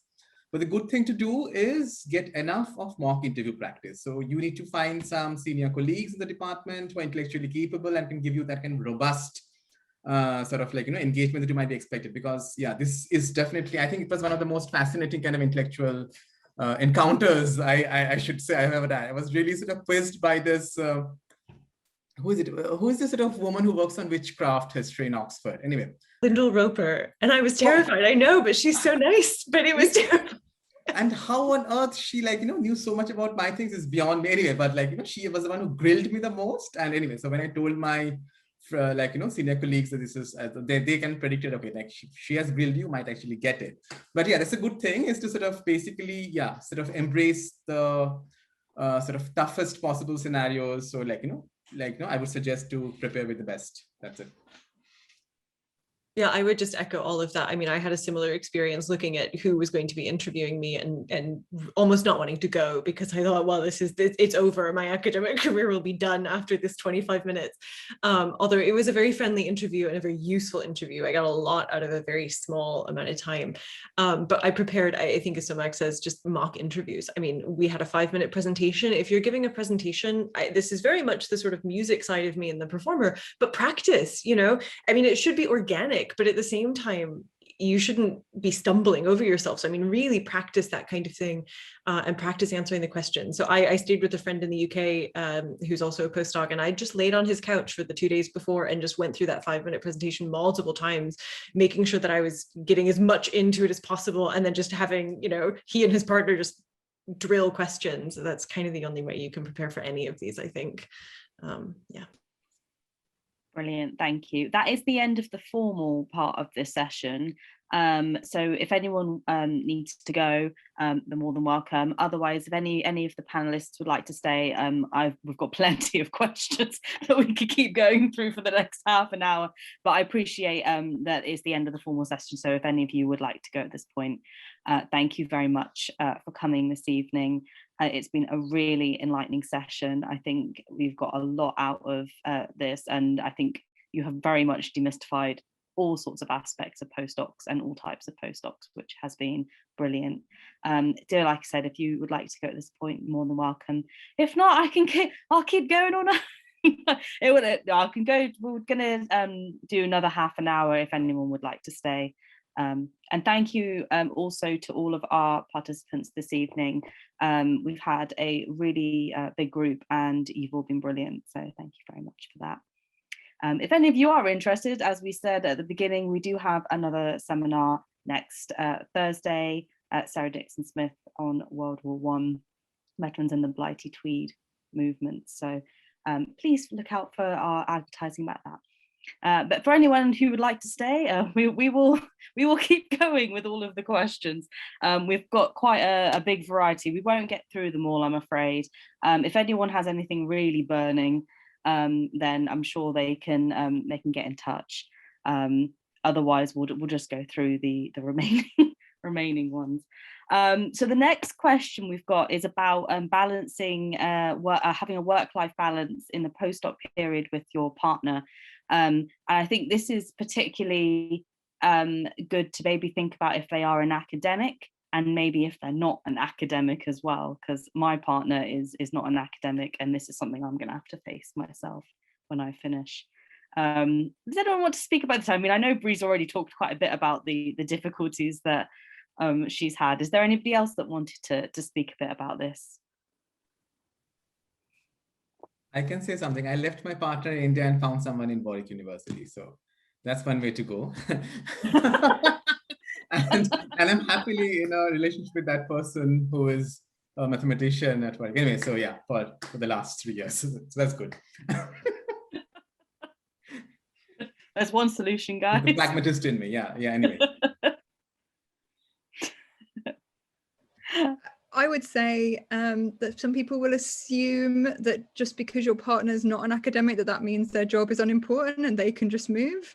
And I would just strongly resist people's assumptions about that, and vice versa, that because you don't have something permanent for non-academics, they think, well, why are you doing this? Like, why do you have a job elsewhere? I think, find something that works for you. As I said, I decided that I'd rather commute to where I work than commute the other way, because I'd done it the other way. But, both have costs, but, it is doable. And the one thing about the postdoc I would say is it is quite flexible, and more so than other jobs. And I do think that you know, where you might feel the pressure to be really present and all of that stuff, if you actually look at what you have to do as a postdoc, if you're working on your own project, which is obviously I appreciate can be different, though I know people working on RA projects, a lot can be done online, but I can't speak to that personally. But, you know, you can do the job and you shouldn't make any bones about making a decision that makes you personally happy, because it's not really anyone else's business if you're doing the job. That's what I would say. Speaking from the opposite angle of having two postdocs living in the same house right now, it's an intense experience. We both submitted job applications yesterday. So Tuesday night was us reading each other's cover letters, just as romantic as it sounds. It can be really nice. I mean, there's almost a better flexibility in having two postdocs where we're kind of, you know, just hopping continents and countries, but it's not ideal financially or otherwise. We are not independently wealthy people. It's hard. And when we were not, I'm just looking at the question again, specifically about long distance relationships, when we were living 6 hours time differences away, that was hard. That meant I was actually working most of the time on sort of coursework things for my PhD from about 7 o'clock in the evening on, because I would be coming home from courses or whatever, talking to my partner, and then I was working until maybe 1 a.m. So it has pros and cons for work-life balance. I'm pro work-life balance, but practically sometimes, especially when you're married to another academic, it's really hard to do that. And I just need to be honest about that. Yeah, and just to echo this, like, well, work-life balance is really important, but I think it's difficult to sometimes stay yourself from slipping into bad habits when you're precarious. It's difficult to feel like you shouldn't take more work on. It's difficult to feel like you should stop working if you haven't got a permanent job. It can be difficult. My partner isn't an academic, but I still it's difficult to maintain work-life balance nonetheless. And, you know, I work in Derby and I live in Edinburgh with my partner, and I commute I was commuting. I haven't commuted for the last year, obviously. And when I start in Valencia, I will be commuting between Edinburgh and Valencia because of Brexit. So thanks for that, Brexit. Because otherwise my partner would have had a more flexible job and been able to move out there. But yeah, so, you know, ongoing, and so it's great to get these postdocs, but, you know, personally, there's a lot of difficulties around them. I think Brianne's talked about that already. Brilliant, thank you very much. I was just going to say, I can inject a note of optimism, perhaps because I'm at maybe a different life stage than some of the other speakers. So I have always used this job to fit around my children. And whilst the flexibility can be a curse in that you can find yourself working to ridiculous hours of the night because there's nothing to say stop, it can also be a positive. So I do not work after 5 p.m. and I do not work weekends unless there is something major on. I did not put my kids into nursery because I couldn't afford to, so I did it when they slept. I worked. But that comes at a cost, and the cost is I start work at 5 in the morning. So I work roughly 5 till 5. I take my kids to school, I pick them up, I have lunch with my partner who's a nurse, so he's at home at weird times. And that's my payoff, I think, for finishing at 5 and for not working the weekend. So I think it's important to think about what's going to work for you and how you can make the job fit your lifestyle. I think you have to be quite strict on that. But yeah, I think there are positives to the flexible work, as those kind of negatives of overwork. Brilliant, thank you very much for that, Sarah. Sorry, because your camera's off, I for some reason thought you had gone, so I was glad to know that you're actually still there. I'm still here. You could just keep all turning into robots and my camera's on, so. No, that's fine. I now know that you're still here, so that's brilliant. I can make sure if anything's relevant for you to include you. Emily's asked, she says it might be a bit of a depressing question, but she's just had a very stressful week after submitting her thesis, and she was asking, how did you decide whether to actually continue with your research after you completed your PhD thesis? Or she goes, or not, but presumably you all did.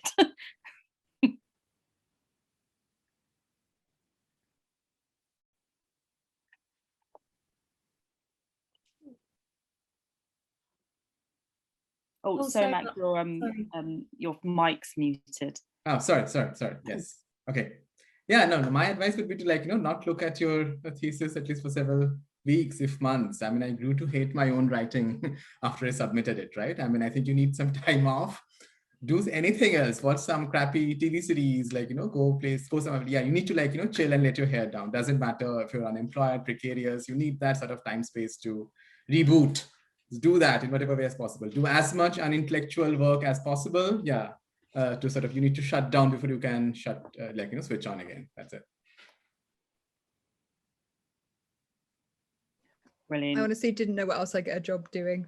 I mean, that sounds really unimaginative, but I think that's the case for a lot of postdocs, and everyone's embarrassed to say it. Like, you're most trained. I went straight through to my PhD. That's what I felt most trained in. I knew the odds weren't great, but I also didn't know what else I wanted to do. So but that fear that you might not be able to do it again continues. And I think we've all spoken to that, what's next, a lectureship, something else. I still don't know, but I just carried on because I knew a little bit more about what the postdoc route looked like than other routes, to be honest. Yeah, same for me. I didn't want to retrain. The other markets are just as bad as this market. So like museums or publishing, which are both logical side steps, are just as difficult to get into and have their own complex training systems. And yeah, so just sort of similar to Katie. Brilliant. Thank you very much. And we have a question from Katie. She says, what are your thoughts about applying for big postdoc programs like BA or Leverhulme straight out of the PhD, given the competitive nature? Would it actually be something you recommend waiting a year to gain more short-term experience first? Or not? I didn't apply for BA for that reason, because it is a one-shot. So I would be very cautious and make sure that you've either spent quite a lot of if you're, I don't know, really far ahead in your PhD or your MA is directly related and you have quite a lot of time at the end to do that intellectual thinking and you're sure it's shows growth from your PhD and it's a discrete 3-year project, so it's a big long-term project, I personally would recommend waiting, but you might be in a position where you really have that and you have that rigor. But Leverhulme you can at least apply for again, but a BA you can apply for once. I didn't apply for either of them at the end of my PhD. I personally felt I didn't have a 3-year project that made sense, that was developed enough, but I don't know if anybody else here did. I mean, but definitely make sure you get a lot of feedback if that's what you're going to do, to make sure it stands a really strong chance. Yeah, I think like anything else, it really just depends on so many different factors that really, hopefully you have mentors that can kind of help you decide. I would also be very cautious about things that you can only apply for one time, just because you want to give yourself that opportunity when you're really at your best. But I would also say that anytime you do apply for something, at least from my experience, you learn a lot about your project and you start refining it. So if you feel like you're ready for it, for at least a Leverhulme, it might be worth kind of trying to lay that project out, because it might be the thing that gets you the project the next time or the third time or however many times you have to apply. Yeah. Brilliant. Yeah, thank you. And that's also helped me, because I'm probably going to take a year out after my PhD to secure a mortgage, which means I want a permanent full-time job, which, let's be honest, is not going to be found in academia. So I'm going to take a year out to actually secure a mortgage before coming back into postdoc opportunities. So it's nice to know that that is actually a potentially viable option. So thank you. Anne has asked specifically for Somak, you mentioned how you'd had to navigate racism. How big of a problem is institutional racism within academia? And then she said specific, or even Warwick in particular, I think alluding to your more specific experience. But I think the main question is how big of a problem is institutional racism within academia? I think that's quite a big question. Yeah, I mean, yeah, I hope that whoever has asked this question is around to listen. Yeah. Anyway, but yeah, yes, they are. I've checked. Anyway, so I'm also going to tack on this with something Shian Rutherford has asked, like, a bit later about institutional privilege, whiteness, and all those stuff. Right? Because I think these are like two related kind of questions in queries. And also for the sake of time, I'm rationalizing. So yeah, so the point on so most institutions are straightforward, like, they have all these sort of great equality kind of policies. I don't know. So Warwick had all this dignity kind of charters and everything. But in effect, in actual terms, it often meant very little. We had very all-white panels and everything. So these are like problems that not just Warwick, but also Warwick kind of institutions, right? By which I mean a lot of Russell Group universities for that matter. The problems were also not that. The problems were also of a certain kind of racelessness, right? Because a British kind of white liberal academia often operates on the assumption that there is no race there, right? So which has its own kind of endogamous effect. So like if you're only socializing with other white scholars, it generally institutionally kind of ends up reproducing certain kind of demographic again and again and again. So your race becomes slightly invisible. And I think Warwick is no exception to that. So and often a lot of universities like Warwick, like, try to do diversity work, right? And through that, try to masquerade that there are real inequalities, there are real attainment gaps, which it is not addressing at all.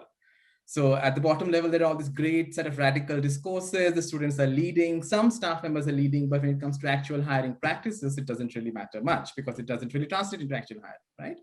So, and for instance, Warwick is still not, still one of those institutions which has not been able to kind of follow up even remotely, for instance, on the RHS report on race, ethnicity, and equality, right? We basically showed how much of inequalities actually across history departments in the UK, that it needs to address to actually reach somewhere even close to a racial equality there. So that's that, and Warwick is definitely part of that. So there are conversations that has begun, but has not really taken off anywhere, not helped by the fact we're actually in a very critical moment where departments are seeing kind of fund cuts, budget cuts, shrinking all over. I'm going to just briefly touch on the last point because I feel, I mean, it is true that this kind of success therefore maps onto a certain academic kind of reproduction of whiteness, right? Which is why we see. It is also true, and I think some all studies kind of point to that, the British kind of BME students are often the worst performing. So brown people are there, but Black people often get paid the worst in academia, and this is something that sort of keeps happening again and again, which is why often there's less and less incentive for brown and Black people from within Britain to actually enter higher academia and pursue it, right? Because often the institutional setup is so hostile. It's often not geared to respond to certain kind of instincts, certain kind of sort of inclusivities that we often built to do. It sort of often acts as a disincentive. So that. I would also, and I think sort of often that, and also like the fact that often white British colleagues are not at all understanding that, that they need to provide that kind of atmosphere in which we can operate and not, because the whole point is to not make us constantly play the race card, right? That I think that should be the actual marker of inclusion, that we don't have to always stand out as a particular, right? So but we often generally end up being marked only as that. So there is always the particular, but never the general, right? So it's the feeding back that's not happened. This is something I think is a work in progress. Warwick is definitely a work in progress. So yeah, I hope that all of us get involved in this kind of work. That's it. Sorry for the long rant. No, I think there was some very important points in there, and actually anyone who is a Black and brown scholar in our audience will very much speak to some of the things, maybe even at PhD level, that they will then potentially find at postdoc level as well. So I think it's really important to have that conversation out there. Alfonso wants to ask a question to the panel. So if you want to turn your mic and camera on. This part where he's gone. Here he is. Hi. Hello. Hi, I'm a PhD from Barcelona, and I have a question regarding short stay fellowships, like more than 3 months and less than a year. I have like a project with English sources, and I don't know exactly where to begin. Should I address a professor that might be interested, or maybe do you recommend any institution like the Warwick Institute or some institute that can host international PhDs? That is my question. Thank you.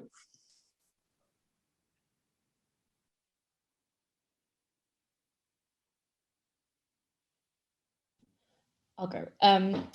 Yeah, I think it's probably what I would do. You said you wanted a fellowship that was like longer than 3 months, but maybe not like shorter than a year. I would probably go for the sort of in advanced studies kind of institute. So somewhere like IHR at Edinburgh, which is the Institute for Advanced Studies in the Humanities.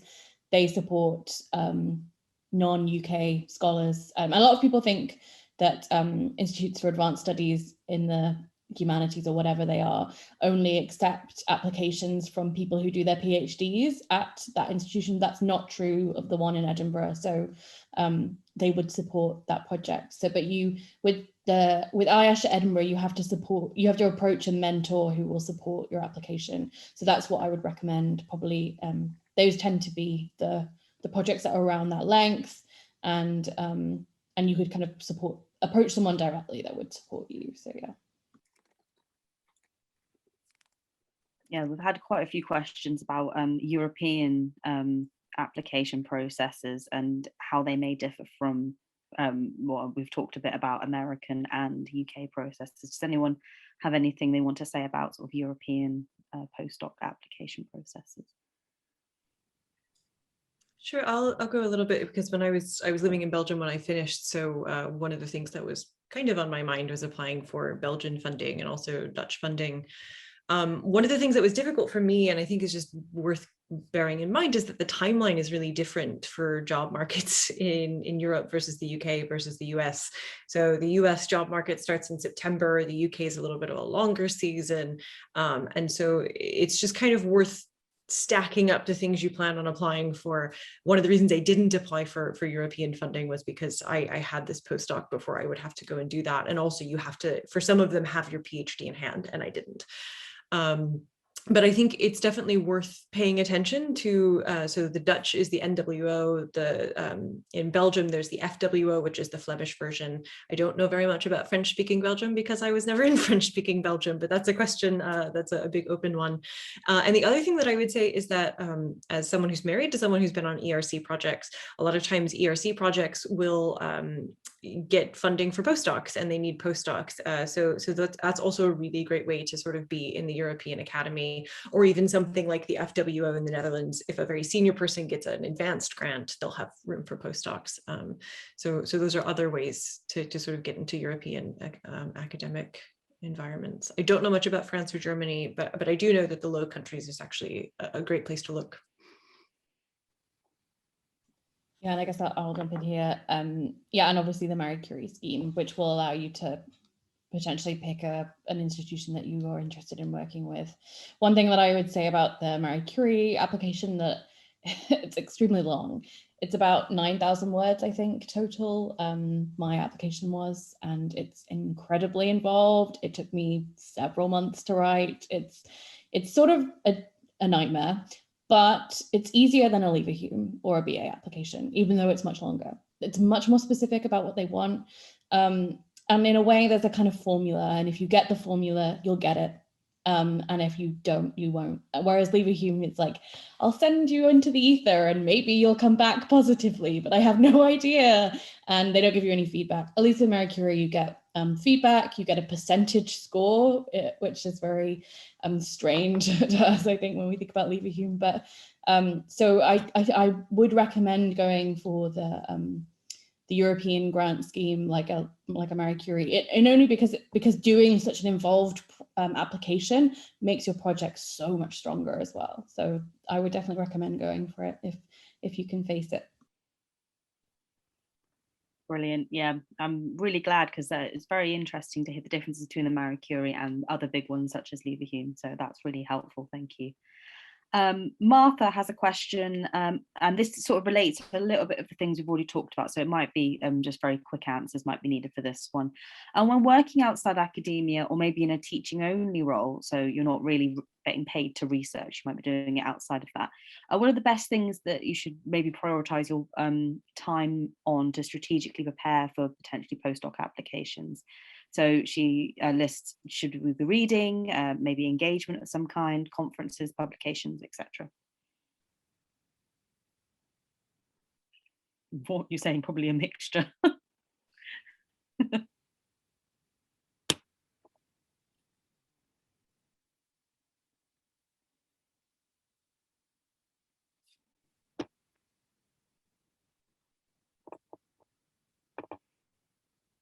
Anyone wanting to jump in, or it's just like, yes, a bit of all of them?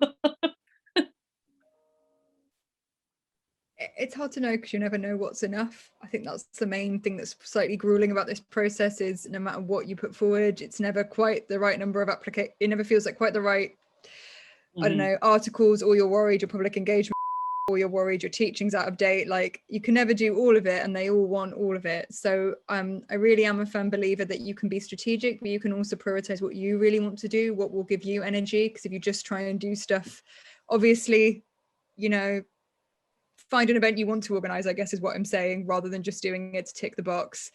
Cover a bit of teaching that if you really love teaching, great. If you find it nerve-wracking, would you feel better if you did a bit of seminar teaching, or would just a few lectures make you feel better? Like, obviously you don't always have the choice, but I think that you need to balance why you're doing it with being strategic. And I think sometimes we get the strategic message so much that we don't get the message that this job is only good if you can also do some things that you really like doing. And that's something that I really, when I came to getting the Leverhulme, obviously it's a great opportunity. I felt quite a lot of pressure because I thought, this is your shot, you've got to do it. And I literally ended up, and it was the start of the pandemic, didn't help. So I ended up getting a coach to help me work out what I wanted to do with it, because I'd focused so much on what the funders wanted from it and what the department wanted from it, that it made me realize I didn't know what I really wanted to do actually, you know, day by day, week by week. And that's, I don't know if that helps. I'm not sure. I think I've drifted from the question, but yeah, they'll always want everything. So, you know, just do your best and what you really want to do. Yeah, I suppose it's very idiosyncratic to your wants, needs and likes. So I think that's actually quite helpful to know, actually. Javid's asked a question. I think this is going to be quite a straightforward question. How long after the award of a PhD is one eligible for applying for a postdoc position in the UK? Increasingly, postdoc ads are limiting the eligibility to the candidates who complete their PhD in the last 3 years only. I mean, from what I've seen, it varies. I don't know if you have more experience on maybe the types that are more early career, and I know that the things like the BA and the Leverhulme you've said are very much sort of first 3 years. BA is only one shot. Maybe the shorter term ones, have they got slightly longer ECR, or are they still about 3 years? The short-term fellowships, well, I mean, IHR, I think at Edinburgh has maybe a couple, like 4 or 5 years or something like that. But then they also do fellowships for more senior scholars as well. Short-term fellowships at research libraries are always, you can always apply for them. So because they're available for scholars at all levels. Yeah, I mean, the eligibility windows for the academic, for postdocs and the academic market, and what is an ECR is something of a bugbear of mine. As someone who's quite a few years out of their PhD, but is very much still a precarious scholar, it's disturbing to me, the idea that I'm somehow not an early career researcher because I'm a certain number of years out of my PhD, and I think that's a real problem, and I'm sure Sarah and others share my concerns about that. But yeah, so the Leverhulme BA, you want to get them done very quickly. Marie Curie has longer eligibility window. I think it's 8 years. So it's a much more realistic, this is the state of the job market kind of eligibility window, although I think they might be changing it to go shorter, which is, yeah, a bad decision, I think. But so yeah, it's difficult. I know Wellcome Trust have changed theirs recently. That's shortened the limit as well, which is a real shame. I do also, just to add to that, I have often seen ones that restrict you if you've already had a sort of 3 or 4 year postdoctoral position that you aren't eligible.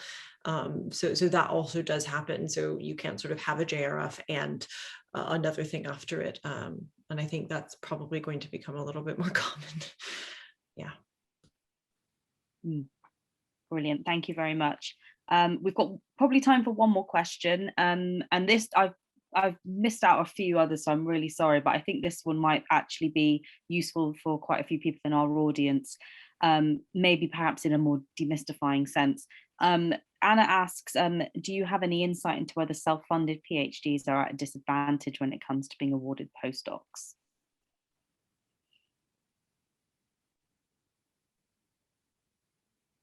I mean, I guess the question is were any of you self-funded? And if you were, how did you get on? But I don't think any of you were you? I think you all had funding.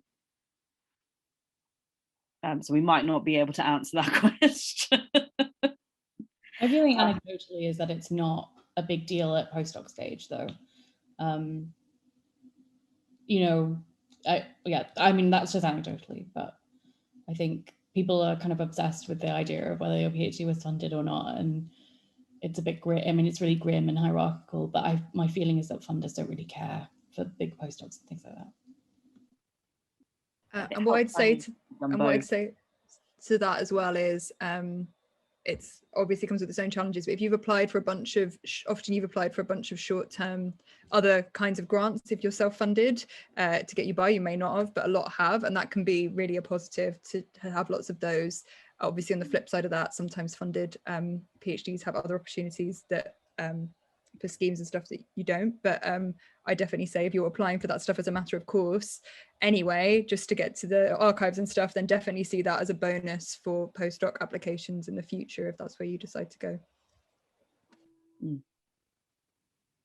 Yeah, so if you're self-funded, maybe think about short-term funding while you're doing your PhD, and then you've got that experience of applying and getting funding, so that could help level out any worries you have on that playing field perhaps. Brilliant, thank you very much. And that's the end of our session. I'm really sorry that we have a couple of questions that we never got to. If anyone is really burning to ask one of our speakers, you can let us know at our ihrhistorylab@gmail.com email address, and we can pass it on to our speakers, who I'm sure will be happy to get back to you. Thank you very much for our amazing panel. You've shown some very diverse and interesting insights. We've learned so much in this session today, and thank you very much for your candor and honesty about your personal lives in some respects as well as your professional ones. I think that it's been exceedingly beneficial. Yeah, I just want everyone to give you a bit of a round of applause. Yeah. Probably virtually, I imagine, at this point. Yeah, thank you very much for everyone for coming this evening. If, like I said, if you want to get in touch with anything else, our History Lab website is on the chat at the very beginning, and our IHR History Lab email is also on there as well. Thank you very much, and we hope to see some of you at our next session.